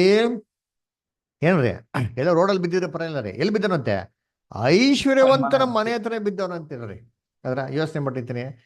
ಇವಾಗ ನೀವು ನಿಮ್ಮ ಮನೆ ಇದ್ದೀರಿ ಅಂತ ಕೇಳಿ, ನಿಮ್ ಮನೆ ಹತ್ರ ಏನ್ರಿ ಯಾರಾದ್ರೂ ಈ ತರ ಒಬ್ಬ ಭಿಕ್ಷುಕ ಬಂದು ಬಿದ್ದಿದ್ರೆ ನೀವೇನ್ ಮಾಡ್ತೀರಾ? ದಿನ ಪರ್ಮನೆಂಟ್ ಆಗಿ ಏನ್ ಮಾಡ್ತೀರಿ ನೀವು? ಕಳಿಸ್ಬಿಡ್ತೀವಿ ಅಲ್ವರ. ಯೋಚನೆ ಮಾಡಿರ್ತೀನಿ, ಏನೋ 1-2 ದಿನ ಪರವಾಗಿಲ್ಲ, ಆಯ್ತಪ್ಪ ಅಣ್ಣ ತಾಯಿ ಹೋಗ ತಿನ್ನಪ್ಪ ತಗೊಳಪ್ಪ ಏನೋ ಸ್ವಲ್ಪ ದುಡ್ಡು ಕೊಟ್ಬಿಟ್ಟು ಆಯ್ತಪ್ಪ ಎಲ್ಲ ಹೋಗಪ್ಪ ಹುಷಾರಾಗಿ ಹೋಗ್ಬಿಡಪ್ಪ ಅಂತ ನಾವೇನ್ ಮಾಡ್ತೀರಿ? ಒಳ್ಳೇದು ಮಾಡ್ಬಿಟ್ಟು ಕಳಿಸ್ತೀರಿ. ದಿನ ಪರ್ಮನೆಂಟ್ ಆಗಿ ಇಲ್ಲೇ ಇದ್ಬಿಡು ಪರವಾಗಿಲ್ಲ ಅಂತ ಬಿಟ್ಬಿಡ್ತೀರಾ? ಯೋಚನೆ ಮಾಡ್ರಿ ಇದನ್ನ ಕರ್ತನಲ್ಲಿ ಪ್ರೀತಿ ಅಂತ ಸೋರಸಗಳೇ. ಅದು ಏನ್ರಿ ಎಂತ ಒಬ್ಬ ಭಿಕ್ಷುಕ ಅಂತಂದ್ರೆ ಮೈಯೆಲ್ಲ ಉಣ್ಣಂತೀರಿ. ಯಾರು ಬಂದು ನೆಕ್ತೈತೆ ಆ ಉಣ್ಗಳನ್ನ? ನಾಯಿ brother. ನಾಯಿಗಳು. ನಾಯಿಗಳು. ನಾಯಿ ಬ್ರದರ್. ಎಲ್ಲ ಗಮನಿಸಿ ಬೈಬಲ್ನ ದಯವಿಟ್ಟು. ಎಲ್ಲ ಕ್ರೈಸ್ತವರೇ ಸಹೋದರ ಸಹೋದರಿಗಳೇ ದಯವಿಟ್ಟು ಹೇಳೋದನ್ನ ವಾಕ್ಯ ಬೈಬಲ್ ಇರೋದು. ಬೈಬಲ್ನ ತೆಗೆದು ನೀವು ಓದ್ಬೇಕು. ಈ ಪಾಠ ಅರ್ಥ ಆಗ್ಬೇಕು ಅಂದ್ರೆ ಬೈಬಲ್ ನಂಬಿಕೆ ಇರಬೇಕು. ಬೈಬಲ್ ನಂಬಿಕೆ ಇಲ್ದಿರೋ ಈ ಪಾಠ ಪ್ರಯೋಜನ ಆಗಲ್ಲ. ಹೇಳಂತ ಮಾತುಗಳು ಬೈಬಲ್ ತೆಗೆದು ನೋಡ್ಬೇಕು ನೀವು. ಅದರ ನೋಡಿ ಹೇಳ್ತಾರೆ ನಾಯಿ ಬಂದು ಉಣ್ಗಳು ನೆಕ್ತಾಯ್ತಂತೆ. ಯೋಚನೆ ಮಾಡ್ರಿ, ನಾಯಿಗಳು ಉಣ್ಗಳು ನೆಕ್ಕಂತ ಲೆವೆಲ್ಗೆ ಏನಕ್ಕೆ ಹೋಗ್ಬೇಕೈತಿ ಇವನು? ಇಂಥ ಒಬ್ಬ ಭಿಕ್ಷುಕ ನಿಮ್ಮ ಹತ್ರ ಬಿದ್ದಿದ್ರೆ ನೀವೇನ್ ಮಾಡ್ತೀರಾ? ಕಾರ್ಪೊರೇಷನ್ ಕರೆಸ್ಬಿಟ್ಟು ಫೋನ್ ಮಾಡಿ ಹಾಸ್ಪಿಟ್ಲ್ ಅಡ್ಮಿಟ್ ಮಾಡ್ಬಿಡ್ತೀರಾ. ನೋಡಿ ಸರ್ ಕರೋನಾಗಿ ಅಂತ ಬಿಡದ್ರ ಹಂಗ ಲೆಕ್ಕ ಹಾಕೊಂಡ ಅಂತಂದ್ರೆ ಇವನ್ ನೀವೇ ಹೇಳ್ರಿ, ಇದ್ರಲ್ಲಿ ಒಳ್ಳೆಯವನು ಯಾರು ಕೆಟ್ಟವನು ಯಾರು? ಇಲ್ಲಿ ನಾವು ಗಮನಿಸಿ ನೋಡಿದ್ರೆ ಐಶ್ವರ್ಯವಂತನು ಕೆಟ್ಟವನು ಅಂತ ತೋರ್ತದ ಅಂದ್ರೆ ಇಲ್ಲ ರೀ. ಅವನೇನ್ ಕಂಪ್ಲೇಂಟ್ ಮಾಡಿಲ್ಲ. ಅವನೇನ್ ಬಂದ್ಬಿಟ್ಟು ಇದ್ರನ್ನ ಲಾಸಸ್ನ ಒದ್ದೋಗ್ಬಿಡು, ನೀನ್ ಮನೇನ ಬಿಟ್ಟು ಹೋಗ್ಬಿಡು ಅಂತ ಏನ್ ಹೇಳಿಲ್ಲ ರೀ. ಅವ್ನ್ ಮೇಜಿಂದ ಏನ್ ಬೀಳ್ತೈತಂತೆ? ರೊಟ್ಟಿಗಳು ಬೀಳ್ತೈತೆ, ತಿನ್ನ ಕೊಡ್ತಾನೆ ನೋಡ್ರಿ. ಅದಕ್ಕೆ ಪರ್ಮನೆಂಟ್ ಆಗಿ ಅಲ್ಲೇ ಇದ್ಬಿಟ್ಟವನೆ. ಹಂಗಾರೆ ಲೆಕ್ಕ ಹಾಕೊಂಡ ಅಂತಂದ್ರೆ ಐಶ್ವರ್ಯವಂತರು ಒಳ್ಳೆ ಅಂತಾನೆ. ಅವನೇ ಏನ್ ಕೆಟ್ಟ ಅಂತಾರೆ? ಏನ್ ಕೊಟ್ಟಿದ್ಯಾ ಅವ್ನ ಬಗ್ಗೆ? ಕೆಟ್ಟದ್ದೇನೆ ಕೊಟ್ಟಿದ್ಯಾ? ಅವ್ನ್ ಕೆಟ್ಟದ್ ಮಾಡೋದ್ ಏನ್ ಕೊಟ್ಟಿ? ಇಲ್ಲ ರೀ. ನಾಯಿಗಳು ಉಣ್ಗಳ ತರ ನೆಕ್ತಾರಂತ ಒಬ್ಬ ವ್ಯಕ್ತಿ ಮನೆ ಹತ್ರ ಬಿದ್ದಿದ್ರು ಅವ್ನಿಗೆ ವಾಸ ಮಾಡಕ್ ಅನುಮತಿ ಕೊಟ್ಟವನೇ ಅಲ್ವರ. ಏನ್ ಕೊಟ್ಟವನ ಅಂತ ಅವ್ನು ಮೇಜಿಂದ ರೊಟ್ಟಿಗಳನ್ನ ತಿನ್ನೋದಕ್ಕೂ ದಯಪಾಲಿಸೋಣ ಅಂತ ನೋಡ್ರಿ. ಹಂಗಾರೆ ಐಶ್ವರ್ಯವಂತನ ಕೆಟ್ಟವಂತರ ಕಾಣಿಸಲ್ಲ ರೀ. ಇನ್ನು ನೋಡ್ರಿ ಯೋಚನೆ ಮಾಡಿರ್ತೀನಿ. ಇನ್ನು ಲಾಜರಸ್ ನೋಡಿದ್ರೆ ಲಾಜರಸ್ ಸೋಂಬೇರಿ ತರ ಕಾಣಿಸ್ಕೊಂಡಿರ್ತೀನಿ. ಇವಾಗ ಏನ್ರಿ ಭಿಕ್ಷೆ ಬೇಡದಪ್ಪ, ಆಯ್ತು ಭಿಕ್ಷೆ ಬೇಡ್ಕೊಂಡೆ ಹೋಗ್ಬಿಡ್ಬೇಕು ತಗೊಂಡು. ಅದರ ಮೈಯೆಲ್ಲ ಉಣ್ಣಾಗಿರೋಕೆ ಏನ್ ಮಾಡ್ತಿದ್ದೆ ಇವನು? ಅದು ಮೈಯೆಲ್ಲ ಉಣ್ಣಾಗ್ಲಿ ಓಕೆ, ಅದು ಸ್ವಲ್ಪ ಡಾಕ್ಟರ್ ಹೋಗಿ ಚಿಕಿತ್ಸೆ ತಗೊಂಡು ಏನೋ ಮಾಡ್ಬೇಕಲ್ವಾ? ಡಾಕ್ಟರ್ ಬೇಡಪ್ಪ ಓಲಿ ಏಸು ಕುಸಿನ ಕಲ್ಲಲ್ಲಿ ಏಸು ಕುಸಿನ ಇದ್ರೆ ಏಸು ಕುಸಿನ ಸ್ವಾಮಿ ಅವ್ನು ಹೋಗಿ ಕೈಕೆಲ್ಲ ಹಿಡ್ಕೊಂಡ್ಬಿಟ್ರೆ ಅವ್ರ ಮೈನ್ ಮುಟ್ಟಿರೋ ಮುಗ್ದೋಗೋದು ಎಲ್ಲ ಖಾಲಿ ವಾಸಿಗೋದು. ಇವ್ನು ಯಾಕೆ ಅದು ಮಾಡ್ಲಿಲ್ಲ? ಮಾಡ್ಬೋದಾಗಿತ್ತಲ್ವಾ? ನಾಯಿಗಳು ಬಂದು ಉಣ್ಣು ನೆಕ್ತಾ ಇದ್ದಂತೆ, ನೆಕ್ಲಿನ್ ಬಿಡ್ತಾ ಇದ್ದಂತೆ. ಅವನು ಎಂಥ ಒಂದು ಸೋಂಬೇರಿ ಇರ್ಬೇಕು ನೋಡ್ರಿ ಅಂತೀನಿ. ಇವನು ಯೋಚನೆ ಮಾಡಿರ್ತೀನಿ. ಅದರ ಕರ್ತನಲ್ಲಿ ಬಿಡಲೇ ಬೈಬಲ್ನಲ್ಲಿ ನ್ಯಾಯ ಪ್ರಮಾಣದಲ್ಲಿ ಈ ಉಣ್ಣುಗಳು ಯಾರಿಗೆ ಬರ್ತಾರಂತೆ ವಾಕ್ಯ ಓದ ನೋಡಿದ್ದೀನಿ. ಧರ್ಮೋಪದೇಶ ಕಾಂಡ 28ನೇ ಅಧ್ಯಾಯ 15 ಮತ್ತೆ 27ನೇ ವಾಕ್ಯ. ಸೋದರ ಸೋದರಿಗಳು ಓದ್ರಿ ಯಾರು brother sisters. Deuteronomy 28 chapter verse 15 and verse 27. Jayaprakash brother ಓದ್ತೀರಾ? Yes sir, yes sir, yes sir.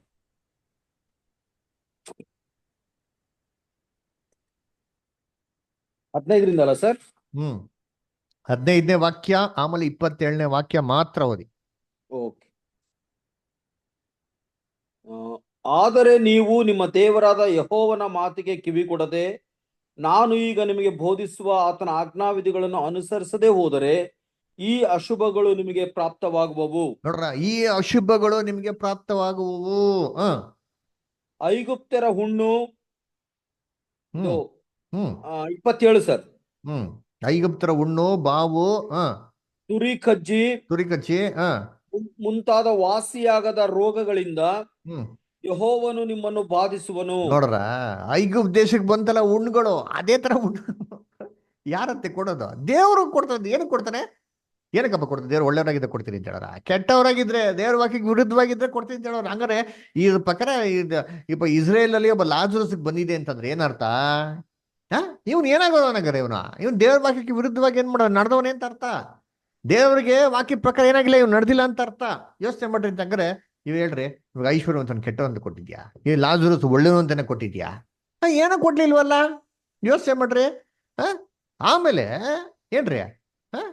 ಏನ್ರಿ ಇಬ್ಬರಿಗೂ ಏನೈತೆ? ಸಾವು ಬಂತಂತೆ, ಮರಣ ಬಂತಂತೆ. ಅಂದ್ರ ಒಬ್ರು ಎಲ್ಲಿಗೆ ಹೋಗ್ಬಿಟ್ರು? ಒಬ್ರು ಎಲ್ಲಿಗೆ ಹೋದ್ರ? ಇನ್ನೊಬ್ರು ಎಲ್ಲಿಗೆ ಹೋದ್ರ? ಹೇಳ್ರಿ, ನೀವು ಓದಿದ್ರಲ್ಲ, ವಾಕ್ಯ ಕೇಳಿದ್ರಲ್ಲ, ಎಲ್ಲಿ ಹೋದ್ರ? ಒಬ್ಬೊಬ್ರು ನರಕ, ಒಬ್ರು ನರ್ಕ, ಇನ್ನೊಬ್ರು ಅಲ್ಲಿ ಬೈಬಲ್ ಅಲ್ಲಿ ನರ್ಕ ಅಂತ ಸ್ವರ್ಗ ಅಂತ ನೋಡ್ಸ್ಬಿಡಿ. ನೀವು ಹೇಳ್ದಂಗೆ ಕೇಳ್ಬಿಡ್ತೀನಿ. ಅಲ್ಲೈತಾ? ಇಲ್ಲ ಬ್ರದರ್. ಅಲ್ಲಂಗ್ ಕೊಡ್ಲೇ ಇಲ್ಲ ನೋಡ್ರಿ ಅಂತೀನಿ. ನರಕ ಸ್ವರ್ಗ ಅಂತ ಕೊಡ್ಲಿಲ್ಲ, ಪಾತಾಳ ಅಂತ ಕೊಟ್ಟೈತೆ. ಇನ್ನೊಂದೇನ್ ಕೊಟ್ಟಿದ್ದೆ? ಅಬ್ರಾಹ್ಮನ ಎದೆ ಕೊಟ್ಟ. ಯೋಚನೆ ಮಾಡ್ದಾಗ ಗಮನಿಸಿದ್ರ? ಎಲ್ಲರೂ ಎದ್ ತಿಳ್ಕೊಂಡ್ಬಿಡ್ತಾರೆ, ನರಕ ಸ್ವರ್ಗ ಬದರ್ ತೀರ್ಪಾಗೋಯ್ತು, ತೀರ್ಪು ಟಕ್ಕಂತ ಹೋಗ್ಬಿಟ್ಟ ಅಂದ್ಬಿಟ್ಟು. ಅಲ್ರ ಯೋಚನೆ ಮಾಡ್ರಿ ಕರ್ತನಲ್ಲಿ ಪ್ರೀತಿಗಳೇ.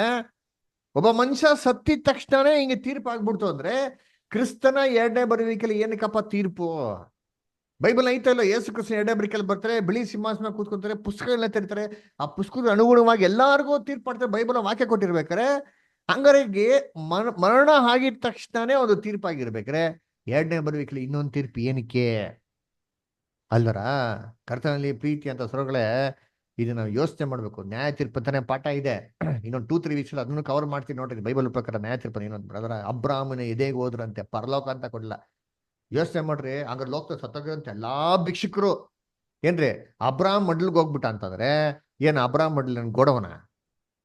ಯೋಚನೆ ಮಾಡ್ರಿ, ಅಬ್ರಾಹ್ಮ್ ಮಡ್ಲಲ್ಲಿ ಎಷ್ಟು ಜನ ಕೂತ್ಕೊಳಕಾಯ್ತದೆ ಹೇಳ್ರಿ? ಎಷ್ಟು ಜನ ಕೂತ್ಕೊಂಬೋದು ಅಬ್ರಾಹ್ಮ್ ಮಡಿಲಲ್ಲಿ? ನೀವು ಭುಜ ಇವಾಗ ನೀವು ಮಡ್ಲಲ್ಲಿ ಅಂತಂದ್ರೆ ಈ ತಾಯಿ ತನ್ನ ಮಡ್ಲಲ್ಲಿ ಮಕ್ಳನ್ನ ಇಟ್ಕೊಂತಾರೆ ಗೊತ್ತಾ? ಅದು ಎಷ್ಟು ಜನ ಮಕ್ಳನ್ನ ಇಟ್ಕೊಬೋದು? ತಾಯಿ ಮಕ್ಳುಗಳ ಮಡ್ಲಲ್ಲಿ ಎಷ್ಟು ಜನ ಇಟ್ಕೊಬೋದಾ? 2 members 3 members ಬ್ರದರ್.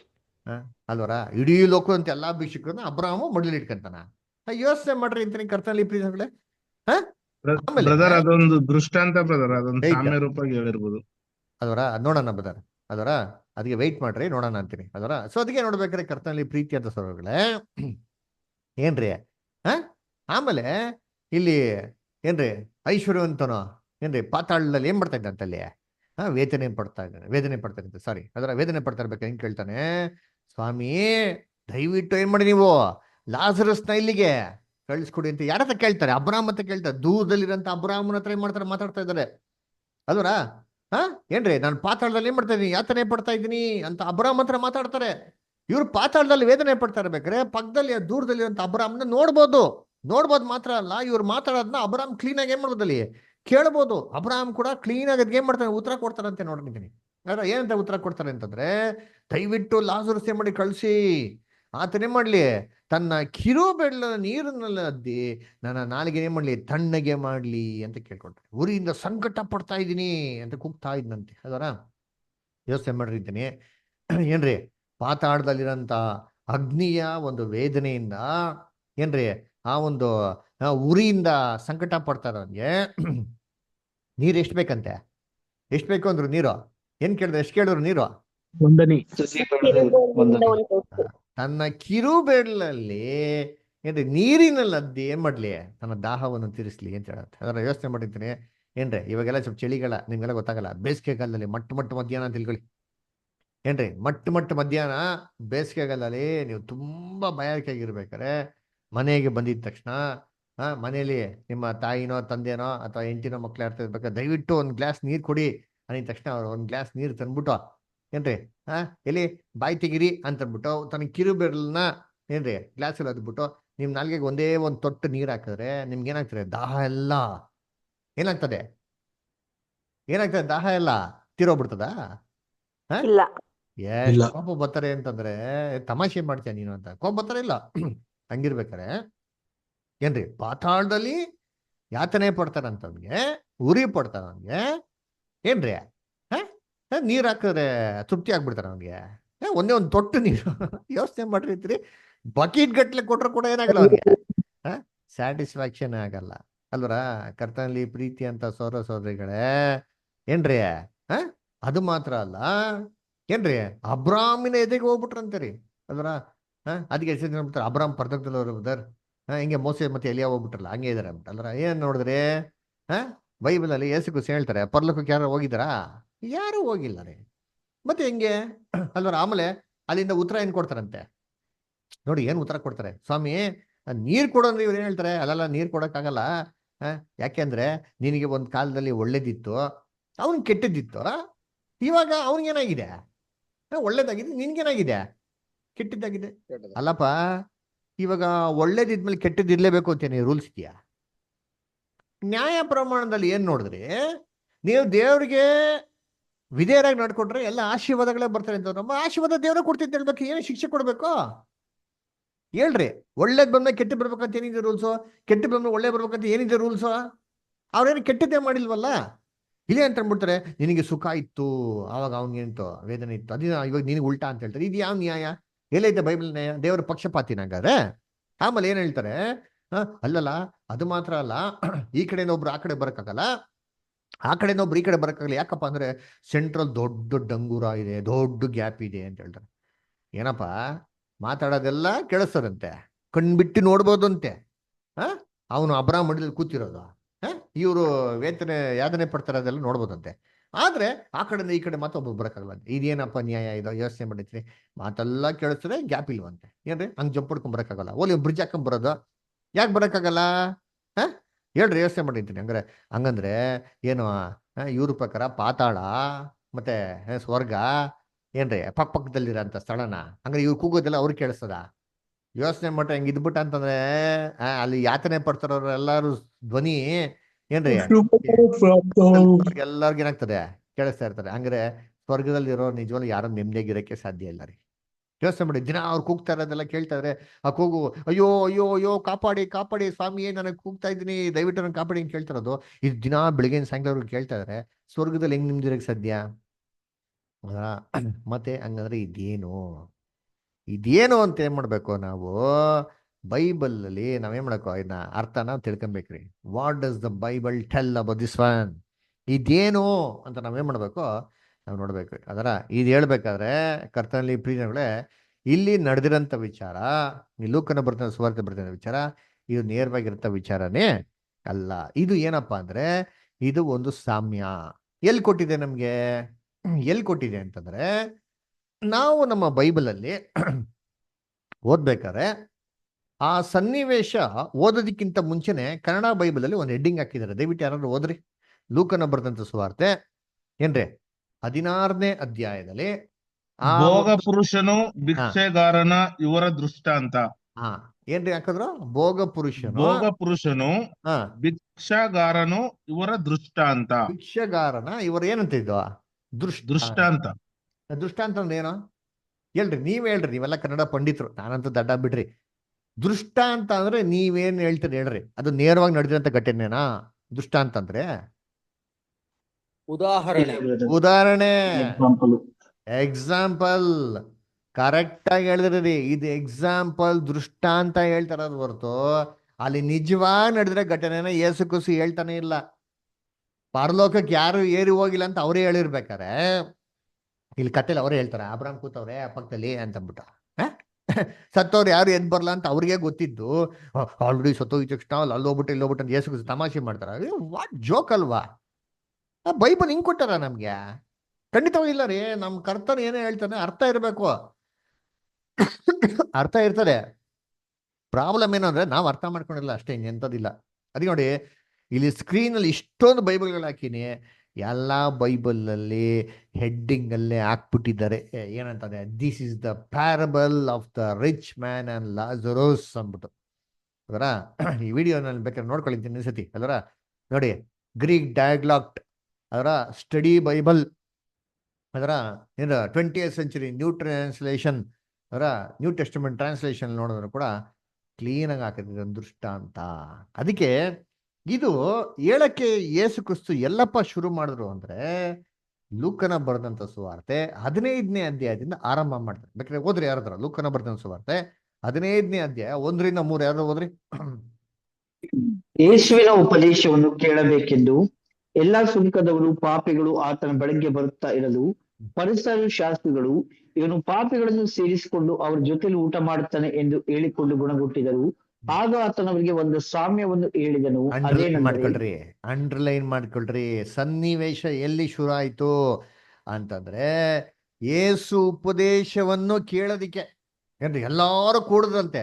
ಅವಾಗ ಈ ಫರಿಸೇಯರು ಸರಿ ಗೊಣಗುಟ್ಟೋದಿಕ್ಕೆ ಏನ್ ಮಾಡ್ತಾರೆ? ಶುರು ಮಾಡ್ತಾರೆ. ಅವಾಗ ಯೇಸು ಕ್ರಿಸ್ತು ಅವ್ರ ಹತ್ರ ಮಾತಾಡಕೈತದ? ಯೇಸು ಕ್ರಿಸ್ತು ಮಾತಾಡಕ್ ಆಗಲ್ಲ ಅಂತಲ್ಲ, ಅವ್ರಿಗೆ ಅರ್ಥ ಆಗಲ್ಲ, ಪ್ರಯೋಜನ ಇಲ್ಲ, ಅವ್ರು ಹೇಳಿದ್ರು ಕೇಳಲ್ಲ. ಅದಕ್ಕೆ ಏನ್ ಮಾಡ್ತಾರೆ? ಇವ್ರಿಗೆ ಇಂಡೈರೆಕ್ಟ್ ಆಗಿ ಏನ್ ಮಾಡ್ತಾರೆ ಅಂದ್ರೆ ಒಂದು ಸಾಮ್ಯ ಅನ್ನಕ್ಕೆ ಶುರು ಮಾಡ್ತಾರೆ. ಸಾಮ್ಯವಾಗಿ ಹೇಳಿದ್ದೇನೆಂದರೆ ಅಂತ ಅಲ್ಲಿಂದ ಶುರು ಮಾಡಿ ಸಾಮ್ಯಗಳು ಹೇಳ್ತಾರೆ. ಸಾಮ್ಯ ಅಂದ್ರೆ ಏನ್ರಿ ನೀವ್ ಹೇಳ್ರಿ? ಯೇಸು ಕ್ರಿಸ್ತು ಎಷ್ಟೋ ಸಾಮ್ಯಗಳು ಮಾತಾಡೋದು. ಸಾಮ್ಯದಲ್ಲಿ ಏನಿತ್ತು ಸಾಮ್ಯಗಳಲ್ಲಿ? ಅದರ ಎಸ್, ಅವ್ರು ಮಾತಾಡಿದ್ದು ಏನಪ್ಪಾ ಅಂದ್ರೆ ಪರಲೋಕ ರಾಜ್ಯದ ಬಗ್ಗೆ. ಇನ್ನೊಂದು ವಾಕ್ಯ ಓದೋಣ ನೋಡ್ತೀವಿ. ಮ್ಯಾಥ್ಯೂ 13:34 ಓದಿ. ಮ್ಯಾಥ್ಯೂ 13:34 ಮತ್ತೆ 13:34. ಯೇಸು ಈ ಮಾತುಗಳನ್ನೆಲ್ಲ ಜನರ ಗುಂಪುಗಳಿಗೆ ಸಾಮ್ಯ ರೂಪವಾಗಿ ಹೇಳಿದನು, ಸಾಮ್ಯವಿಲ್ಲದೆ ಒಂದನ್ನು ಹೇಳಲಿಲ್ಲ. ನೋಡ್ರ, ಅಂಡರ್ಲೈನ್ ಮಾಡ್ಕೊಳ್ರಿ. ಜನಗಳಿಗೆ ಮಾತಾಡ್ಬೇಕಾದ್ರೆ ಯೇಸು ಕ್ರಿಸ್ತು ಮಾತಾಡಿದಂಗೆ ಅಂದ್ರೆ ಸಾಮ್ಯ ರೂಪ ಅಂತೆ. ಸಾಮ್ಯ ಅಲ್ದ್ರೆ ಮಾತಾಡ್ತಾನೆ ಇಲ್ವಂತ್ರಿ. ಅಂದ್ರ ಸಾಮ್ಯದಲ್ಲಿ ಏನಿದೆ, ಅದರ ಸಾಮ್ಯದಲ್ಲಿ ಏನಿದೆ ಗೊತ್ತಾ? ಅಲ್ಲೇ ಹೇಳ್ತೀನಿ ನೋಡ್ತೀನಿ. ಮ್ಯಾಥ್ಯೂ 13 ಚಾಪ್ಟರ್ಲಿ 11th verse 10th verse 11th verse ಓದಿ. Matthew 13 chapter 10 and 11. ತರುವಾಯ ಆತನ ಶಿಷ್ಯರು ಬಂದು, ಯಾಕೆ ಸಾಮ್ಯ ರೂಪವಾಗಿ ಅವರ ಸಂಗಡ ಮಾತಾಡುತ್ತೆ ಎಂದು ಕೇಳಿದನು. ಅದಕ್ಕಾತನು ಅವರಿಗೆ, ಪರಲೋಕ ರಾಜ್ಯದ ಗುಟ್ಟುಗಳನ್ನು ತಿಳಿಯುವವರು ನಿಮಗೆ ಕೊಟ್ಟದೆ, ಅವರಿಗೆ ಕೊಟ್ಟಿಲ್ಲ.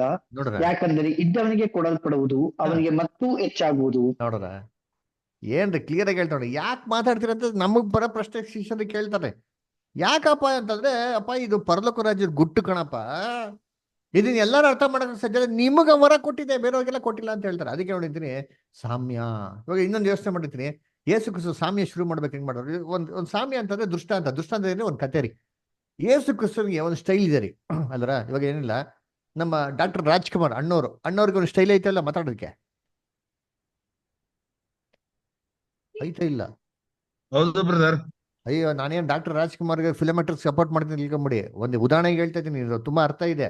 ಡಾಕ್ಟರ್ ರಾಜ್ಕುಮಾರ್ಗೆ ಒಂದು ಸ್ಟೈಲ್ ಇದೆ, ಅಮಿತಾಬ್ ಬಚ್ಚನ್ಗೆ ಒಂದು ಸ್ಟೈಲ್ ಇದೆ, ಶಾರುಖ್ ಖಾನ್ಗೆ ಸ್ಟೈಲ್ ಇದೆ. ನಮ್ಗೆ ಯೇಸು ಕ್ರಿಸ್ತನ್ಗೆ ಸ್ಟೈಲ್ ಇಲ್ವಾ? ಪಕ್ಕಾ ಇದೆ. ನಾನು ಬೈಬಲಲ್ಲಿ ನೋಡಿಸ್ತೀನಿ ಮುಂದೆ ಬರೋ ದಿನಗಳಲ್ಲಿ. ಯೇಸು ಕ್ರಿಸ್ತನ್ಗೆ ಒಂದು ಪರ್ಟಿಕ್ಯುಲರ್ ಸ್ಟೈಲಲ್ಲಿ ಅವ್ರು ಮಾತಾಡ್ತಾ ಇದ್ರು. ಅದು ವಾಕ್ಯದ ಮುಖಾಂತರ ನೋಡಿಸ್ತೀನಿ ಅಲ್ವರ. ಸರಿ, ಇದೇ ರೀತಿ ಅವ್ರೇನೋ ಕತೆ ಹೇಳ್ಬೇಕಾರೆ ಒಂದೇ ಸ್ಟೈಲಲ್ಲಿ ಶುರು ಮಾಡೋರು ನೋಡಿ ಕತೆನ. ಎಲ್ಲಿದೆ ಗೊತ್ತಾ? ಇವಾಗ ಬನ್ನಿ, ಎಲ್ಲಿ ಲೂಕನ ಬರೆದಂತ ಸುವಾರ್ತೆ 15ನೇ ಅಧ್ಯಾಯ ಪ್ರಾರಂಭ ಮಾಡಿದ್ರು ಒಂದು ಸಾಮ್ಯ ಅಂತ ಹೇಳಿದ್ರಲ್ಲ, 4ನೇ ವಾಕ್ಯ ಓದಿ ಅಂತೀನಿ. ಓದನ ಲೂಕ 15:4 ಓದಿ. ನಿಮ್ಮೊಳಗೆ ಯಾವ ಮನುಷ್ಯನಾದರೂ ತನಗೆ 100 ಕುರಿಗಳಿರಲಾಗಿ ಅವುಗಳಲ್ಲಿ ಒಂದು ಕಳೆದು ಹೋದರೆ ಅವನು 99 ಅಡವಿಯಲ್ಲಿ ಬಿಟ್ಟು ಕಳೆದು ಹೋದದ್ದು ಸಿಕ್ಕುವ ತನಕ ಅದನ್ನ ಹುಡುಕಿಕೊಂಡು ಹೋಗದೆ ಇದ್ದಾನೆ. ನೋಡ್ರ, ಯಾವ ಮನುಷ್ಯನಾಗಲಿ ಒಂದು ಶುರು ಮಾಡ್ಬೇಕು ಒಂದು ಕತೆ ತರ ಅದರ. ಇನ್ನೊಂದು ಓದನಂತೆ ನೆಕ್ಸ್ಟ್ ಸಮಯ ಇಲ್ಲಿ 15ನೇದಿಂದ 16ನೇವರೆಗೂ ಸಮಯಗಳು ಬರ್ತಾರೆ ನೋಡಿ. ಇದು ಮೊದಲನೇ ಸಮಯ. 2ನೇ ಸಮಯ 11ನೇ ವಾಕ್ಯ ಹೋದ್ರಿ. ಆತನು ಹೇಳಿದ್ದೇನೆಂದರೆ, ಒಬ್ಬನೊಬ್ಬ ಮನುಷ್ಯನಿಗೆ 2 ಮಕ್ಕಳಿದ್ದರು. ಸಾಕು. ಹೆಂಗೆ ಶುರು ಮಾಡಿದ್ರು ಕತೆ ತರ? ಒಬ್ಬನೊಬ್ಬ ಮನುಷ್ಯನಿಗೆ 2 ಮಕ್ಕಳಿದ್ದರು. ಹಂಗಾರೆ ನಿಜನಾ? ನಾವ್ ಹೇಳ್ತೀವಿ ಗೊತ್ತಾ, ಮಕ್ಳ ಕತೆ ಹೇಳ್ಬೇಕಾರೆ, ಒಂದಾನೊಂದು ಕಾಲದಲ್ಲಿ ಒಬ್ಬ ರಾಜ ಇದ್ದ, ಆ ರಾಜನಿಗೆ 2 ಜನ ಮಕ್ಳಿದ್ರು. ನೋಡಿ ಕತೆ ಹೆಂಗ್ ಹೇಳ್ತಾರೆ ನೋಡ್ರಿ ಅಂದ್ರೆ, ನೋಡಿ ಕತೆ ಹೇಳ್ತಾರೆ ನೋಡಿದ್ದೀನಿ ಅಲ್ವರ. ಇದೇ ತರ ಇನ್ನೊಂದು ಕತೆ ನೋಡೋಣ, ಇನ್ನೊಂದು ಸಾಮ್ಯ ನೋಡೋಣ. ಇಲ್ಲಿ ಅದ್ರಲ್ಲೇ ಏನ್ರಿ, ಲೂಕನ ಬರೆದ್ರೆ ಇದ್ರಲ್ಲೇನೆ 16ನೇ ಅಧ್ಯಾಯಕ್ಕೆ ಬಂದಿರ್ತೀನಿ. 16ನೇ ಅಧ್ಯಾಯ 1ನೇ ವಾಕ್ಯ. ಯೇಸು ತನ್ನ ಶಿಷ್ಯರಿಗೂ ಹೇಳಿದ್ದೇನೆಂದರೆ, ಐಶ್ವರ್ಯವಂತನಾದ ಒಬ್ಬ ಮನುಷ್ಯನಿಗೆ ಒಬ್ಬ ಮನೆ ವಾರ್ತೆಯವನಿದ್ದನು. ನೋಡೋರ ಹೆಂಗ್ ಹೇಳ್ತಾರೆ, ಐಶ್ವರ್ಯವಂತ ಒಬ್ಬ ಮನುಷ್ಯನಿಗೆ ಒಬ್ಬ ಮನೆ ವಾರ್ತೆ ಇದ್ದೇನು. ನೋಡಿ, ಎಲ್ಲ ಅಬ್ಸರ್ವ್ ಮಾಡಿ, ಎಲ್ಲಾ ಪ್ಯಾರಾಬಲ್ ಶುರು ಮಾಡಕ್ಕೆ ಇದೇ ಸ್ಟೈಲ್. ಸೇಮ್. ಇವಾಗ 16ನೇ ಅಧ್ಯಾಯದಲ್ಲಿ 19ನೇ ವಾಕ್ಯ ಓದಿ ನೋಡೋಣ. ಹೋದ್ರಿ. ಐಶ್ವರ್ಯವಂತನಾದ ಒಬ್ಬ ಮನುಷ್ಯನಿದ್ದನು. ಅರ್ಥ ಮಾಡ್ಕೊಟ್ರ? ಸೇಮ್ ಸ್ಟೈಲ್, ಏನು ಬದಲಾವಣೆ ಇಲ್ಲ ಅಲ್ಲಿ. ಹಂಗಾರೆ ಇಲ್ಲಿ ಯೇಸು ಕ್ರಿಸ್ತು ಹೇಳ್ತಾ ಇರೋದು ಒಂದು ಸಾಮ್ಯ. ಸರಿ, ಹಂಗಾರೆ ಬ್ರದರ್ ಅದಕ್ಕೆ ನೆಕ್ಸ್ಟ್ ಜನ ಏನ್ ಕೇಳ್ತಾರೆ, ಬ್ರದರ್ ಹಂಗಾರೆ ಹೆಸರು ಏನಕ್ಕೆ ಬದು ಕೊಟ್ರು? ಹೆಸರು ಏನಕ್ಕಪ್ಪ ಕೊಟ್ರು ಅಂದ್ರೆ, ಆ ಕಾಲದಲ್ಲಿ ಲಾಜರಸ್ ಅಂತ ಅಂದ್ಬಿಟ್ಟು ತುಂಬಾ ಸಾಮಾನ್ಯವಾಗಿರೋಂಥ ಹೆಸರು. ಉದಾಹರಣೆಗೆ ಇವಾಗ ಎಲ್ಲಾ ಒಂದು ರಾಜ್ಯಗಳಲ್ಲಿ ಸಾಮಾನ್ಯವಾಗಿರೋಂಥ ಹೆಸರು ಇದೆ. ಉದಾಹರಣೆಗೆ ಹೇಳ್ಬೇಕಾರೆ, ಇವಾಗ ಆಂಧ್ರಾಗ ಹೋಗ್ಬಿಟ್ರೆ ಎಲ್ಲಾರು ಬಾಬು ಅಂತ ಕೇಳ್ತಾರೆ. ಏನ್ ಬಾಬು, ಎಲ್ಲ ಗೊತ್ತಾರ ಬಾಬು, ಬಾಗುಂದಾರ ಅಂತ ಕೇಳ್ತಾರೆ. ಬಾಬು ಅಂತ ಏನರ್ಥ? ಅವ್ರ ಹೆಸರು ಬಾಬುನಾ? ಬಾಬು ಅಂದ್ರೆ ಒಂದು ಕಾಮನ್ ಆಗಿ ಯೂಸ್ ಮಾಡಿದ ಟರ್ಮ್ ರೀ. ಇವಾಗ ಎಕ್ಸಾಂಪಲ್ ನಮ್ಮ ಕರ್ನಾಟಕದಲ್ಲಿ ರಾಜ ಏನ್ ರಾಜ, ಹೇಗಿದ್ಯಾ ರಾಜ ಅಂತ ಕೇಳ್ತಾರೆ. ಅಂದ್ರೆ ಅರ್ಥ ಏನು, ಅವ್ನ ರಾಜನಾ? ಅವನ ಹೆಸರು ರಾಜ ಅಂತನಾ? ಇಲ್ಲ ರೀ. ಯಾಕೆ ಗೊತ್ತಾ ಕರೆಯೋದು? ನಮ್ಮ ಅಣ್ಣವರು ಡಾಕ್ಟರ್ ರಾಜ್ಕುಮಾರ್ ಅವ್ರು ನೋಡಿರ್ತೀನಿ. ಅವರ ಡಾಕ್ಟರ್ ರಾಜ್ಕುಮಾರ್ ಏನ್ ಮಾಡ್ತಾರೆ, ಎಲ್ಲರೂ ಡಾಕ್ಟರ್ ರಾಜ ಅಂತ ಏನ್ ಮಾಡೋದು ಕರೆಯೋದು ಅಲ್ವರ. ತಮಿಳ್ನಾಡಿಗೆ ಹೋಗ್ಬಿಟ್ರೆ ಅಣ್ಣ ಏನಣ್ಣ ಎಬ್ಡಿ ಇರ್ಕಣ ಅಂತ, ಅಣ್ಣನೇನು ಅಣ್ಣನ ಆಗ್ಬಿಟ್ಟು ನಾವು. ಆಮೇಲೆ ನೀವು ಕೇರಳಾಗ ಹೋಗ್ಬಿಟ್ರಿ, ಏನ ಮೊನೆ ಏನ ಚಡ ಏನ್ರಿ, ಮೋನೆ ಚಡ ಏನ್ರಿ, ಕಾಮನ್ ಟರ್ಮ್. ನಾರ್ತ್ ಇಂಡಿಯಾಗ ಹೋಗ್ರಿ ಅಂತಂತೀನಿ. ನಾರ್ತ್ ಇಂಡಿಯಾಗ ಹೋದ್ರೆ ಹೆಂಗ್ ಗೊತ್ತಾ, ಎಲ್ಲರೂ ಭಯ್ಯ ಕ್ಯಾ ಭಯ್ಯ ಕೆಸೆ ಭಯ್ಯ ಕೈ ಭಯ್ಯ ಅಂದ್ರೆ ಏನರ್ಥ? ಎಷ್ಟೋ ಜನ ಭಯ ಅಂತ ಹೆಸರು ಇಟ್ಕೊಂಡಿರ್ತಾರೆ ಗೊತ್ತಾ? ಹಂಗಾರೆ ಏನದು, ಅದು ಹೆಸರು ಆಗೋಯ್ತಾ? That is a common term. ಅದಕ್ಕೆ ಲಾಜರಸ್ ಅಂತ ಇಸ್ರೇಲ್ ಅಲ್ಲಿ ಒಂದು ಕಾಮನ್ ಟರ್ಮ್ ಆಗಿಂದ ಯೇಸು ಕ್ರಿಸ್ತು ಯೂಸ್ ಮಾಡ್ತಾರೆ. ಸರಿ, ಹಾಗಾದ್ರೆ ಇದು ಸಾಮ್ಯ ಅಂದ್ರೆ ಈ ಸಾಮ್ಯದ ಅರ್ಥ ಏನು? ಇಲ್ಲಿ 2 ವ್ಯಕ್ತಿ ಬಗ್ಗೆ ಹೇಳೋರು. ಒಬ್ಬ ಐಶ್ವರ್ಯವಂತನೋ ಒಬ್ಬ ದರಿದ್ರ. ಇವರಿಬ್ರು ಯಾರಂತ ಫಸ್ಟ್ ಕಂಡುಹಿಡಿದ್ಬಿಟ್ರೆ ನಮ್ಗೆ ಕ್ಲೀನಾಗಿ ಅರ್ಥ ಗೊತ್ತಾಗ್ಬಿಡ್ತಾರೆ. ಅದ್ರ ಏನಿಲ್ಲ, ಸಿಂಪಲ್ ನೋಡಿರ್ತೀನಿ.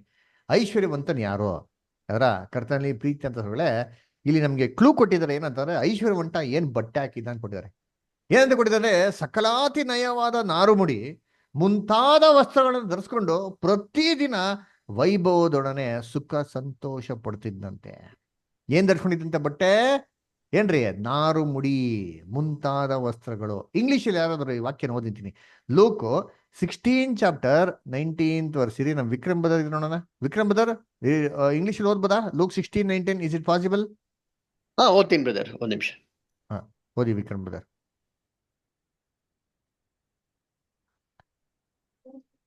ಅನ್ಮ್ಯೂಟ್ ಮಾಡಿ ಓದಿ Vikram brother. Luke 16:19. There was a certain rich man which was clothed in purple and fine linen and fed spiritually every day. Very good. Purple ಅಂತ ಬಂದ್ಬಿಟ್ಟು ಕಾಣೋದು ಬರಲ್ಲ ಅಲ್ವರ? Purple and fine Lenin 2 colours ಹೇಳ್ತಾರೆ ಅಲ್ವರ? ಹಂಗಾರೆ ಪರ್ಪಲ್ ಅನ್ನ ಏನಪ್ಪಾ ಅಂದ್ರೆ ಬೈಬಲ್ ಅಲ್ಲಿ ಪರ್ಪಲ್ ಅಂತಂದ್ರೆ ಏನ್ರಿ? ಇದು ರಾಯಲ್ಟಿನ ಸಿಗ್ನಿಫೈ ಮಾಡ್ತಾರೆ, ರಾಜ್ಯತ್ವನ ಸಿಗ್ನಿಫೈ ಮಾಡ್ತಾರೆ. ಹೇಗೆ ಅಂತಂದ್ರೆ ಯೇಸು ಕ್ರಿಸ್ತನಿಗೆ ಚಾವಟಿಯಿಂದ ಹೊಡೆದ್ಬಿಟ್ಟು ಏನ್ ಮಾಡ್ತಾರೆ ಗೊತ್ತಾ? ಅವ್ರಿಗೆ ತಲೆ ಮೇಲೆ ಮುಳ್ಳಿಂಗ್ ಕ್ರೀಟ್ ಹಾಕ್ಬಿಟ್ರು, ರಾಜ ಅಂತ ಗೇಲಿ ಮಾಡ್ತಾರೆ. ಆಮೇಲೆ ಒಂದು ಪರ್ಪಲ್ ರೋಬ್ ಹಾಕ್ತಾರೆ, ಹಿಂದೆ ಒಂದು ಸ್ಕಾಲೆಟ್ ರೋಬ್ ಹಾಕ್ಬಿಟ್ಟು ಅವ್ರನ್ನ ಗೇಲಿ ಮಾಡ್ತಾರೆ, ರಾಜ ರಾಜ ಅಂತ ಗೇಲಿ ಮಾಡ್ತಾರೆ. ನೋಡಿ ವಾಕ್ಯ ಓದೋಣ. ಜಾನ್ 19 ಚಾಪ್ಟರ್ 2 and 3 ಓದಿ. ಯಾರು ಬ್ರದರ್ ಸಿಸ್ಟರ್ಸ್ ಯಾರಿದ್ದಾರೆ? ಸಂತೋಷ್ ಬ್ರದರ್, ಅಮೃತ ಸಿಸ್ಟರ್ ಓದ್ರಿ. ಯಾರು? Luke John 19 chapter 2 and 3. Raju brother ಓದ್ಬೋದು, ಯಾರು ಬೇಕೋ ಓದ್ಬೋದು, ಓದಿ ಜಲ್ಲಿ. ಯಹೂದ್ಯರ ಅರಸನೇ, ಓದಿ ಪ್ರೇಮಾಸ್ಟರ್ ಓದಿ. ನಾನೇ ಹೇಳ್ಬಿಡ್ತೀನಿ, ನೀವೇ ಪ್ರೇಮಾಸ್ಟರ್ ಓದಿ. ಮತ್ತು ಮುಳ್ಳು ಮಳ್ಳಿ ಇಂದ ಕಿರೀಟವನ್ನು ಹೆಣೆದು ಆತನ ತಲೆಯ ಮೇಲೆ ಇಟ್ಟು ಕೆಂಪು ಬೂದಿಯನ್ನು ಆತನಿಗೆ ಹೊದಿಸಿ ಆತನ ಬಳಿಗೆ ಬಂದು, ಯಹೂದ್ಯರ ಅರಸನೇ, ನಿನಗೆ ನಮಸ್ಕಾರ ಎಂದು ಹೇಳಿ ಆತನ ಕೆನ್ನೆಗೆ ಏಟು ಹಾಕಿದರು. ನೋಡ್ರ, ಅರಸ ಕೆಂಪು ಒಲೆ ಅದೇ ಬರೋದು, ಸ್ಕಾರ್ಲೆಟ್ ಅಂತ ನಾಕ್ಬಿಟ್ಟು ಗೇಲಿ ಮಾಡ್ತಾರೆ ಅರಸ ಅಂತ ಅಂದ್ಬಿಟ್ಟಂದ್ರೆ ಇದು ಅರಸತ್ವಕ್ಕೆ ಸೂಚನೆ ಇದೆ, ರಾಯಲ್ಟಿಗೆ ಸೂಚನೆ ಅಲ್ವರ? ಅದಕ್ಕೆ ನೋಡ್ಬೇಕಾರೆ ಇದು ಯಾವ ರಾಜ್ಯ ಅಪ್ಪ ಅಂದ್ರೆ ಇಸ್ರೇಲ್ ರಾಜ್ಯ. ಇಸ್ರೇಲ್ ರಾಜ್ಯನ ದೇವ್ರ ಆಯ್ಕೆ ಮಾಡ್ಬೇಕಾರೆ ಅವ್ರಿಗೆ ಹೇಳ್ತಾರೆ, ನಿಮ್ಮನ್ನ ರಾಜವಂಶಸ್ಥರನಾಗಿ ಮಾಡ್ತೀನಿ ಅಂತ ಹೇಳ್ತಾರೆ. ಎಲ್ಲಿ ಓದನ? ವಿಮೋಚನ ಕಂಡ 19:5. ವಿಮೋಚನ ಕಂಡ 19ನೇ ಅಧ್ಯಾಯ 5ನೇ ವಾಕ್ಯ. ಅಮೃತ ಅಷ್ಟ ಓದಿ. ಹೀಗಿರಲಾಗಿ ನೀವು ನನ್ನ ಮಾತನ್ನು ಶ್ರದ್ಧೆಯಿಂದ ಕೇಳಿ ನಾನು ಮಾಡುವ ನಿಬಂಧನೆಯನ್ನು ಅನುಸರಿಸಿ ನಡೆದರೆ ನೀವು ಎಲ್ಲ ಜನಾಂಗಗಳಲ್ಲಿ ನನಗೆ ಸ್ವಕೀಯ ಜನರಾಗುವಿರಿ.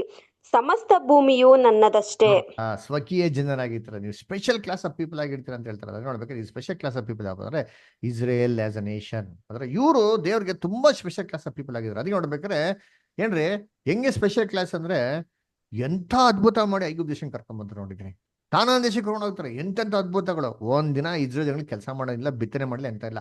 ಹೊತ್ತಿಗೆ ಡೋರ್ ಡೆಲಿವರಿ, ಫುಡ್ ಡೆಲಿವರಿ ಬರೋದು. ಅದರ ಮಟನ್ ಬೇಕಾದವ ಮಟನ್, ನಾನ್ ವೆಜ್ ಬೇಕಾದ ನಾನ್ ವೆಜ್, ನೀರು ಬೇಕಾದವ ನೀರು, ಕೋಲ್ಡ್ ವಾಟರ್.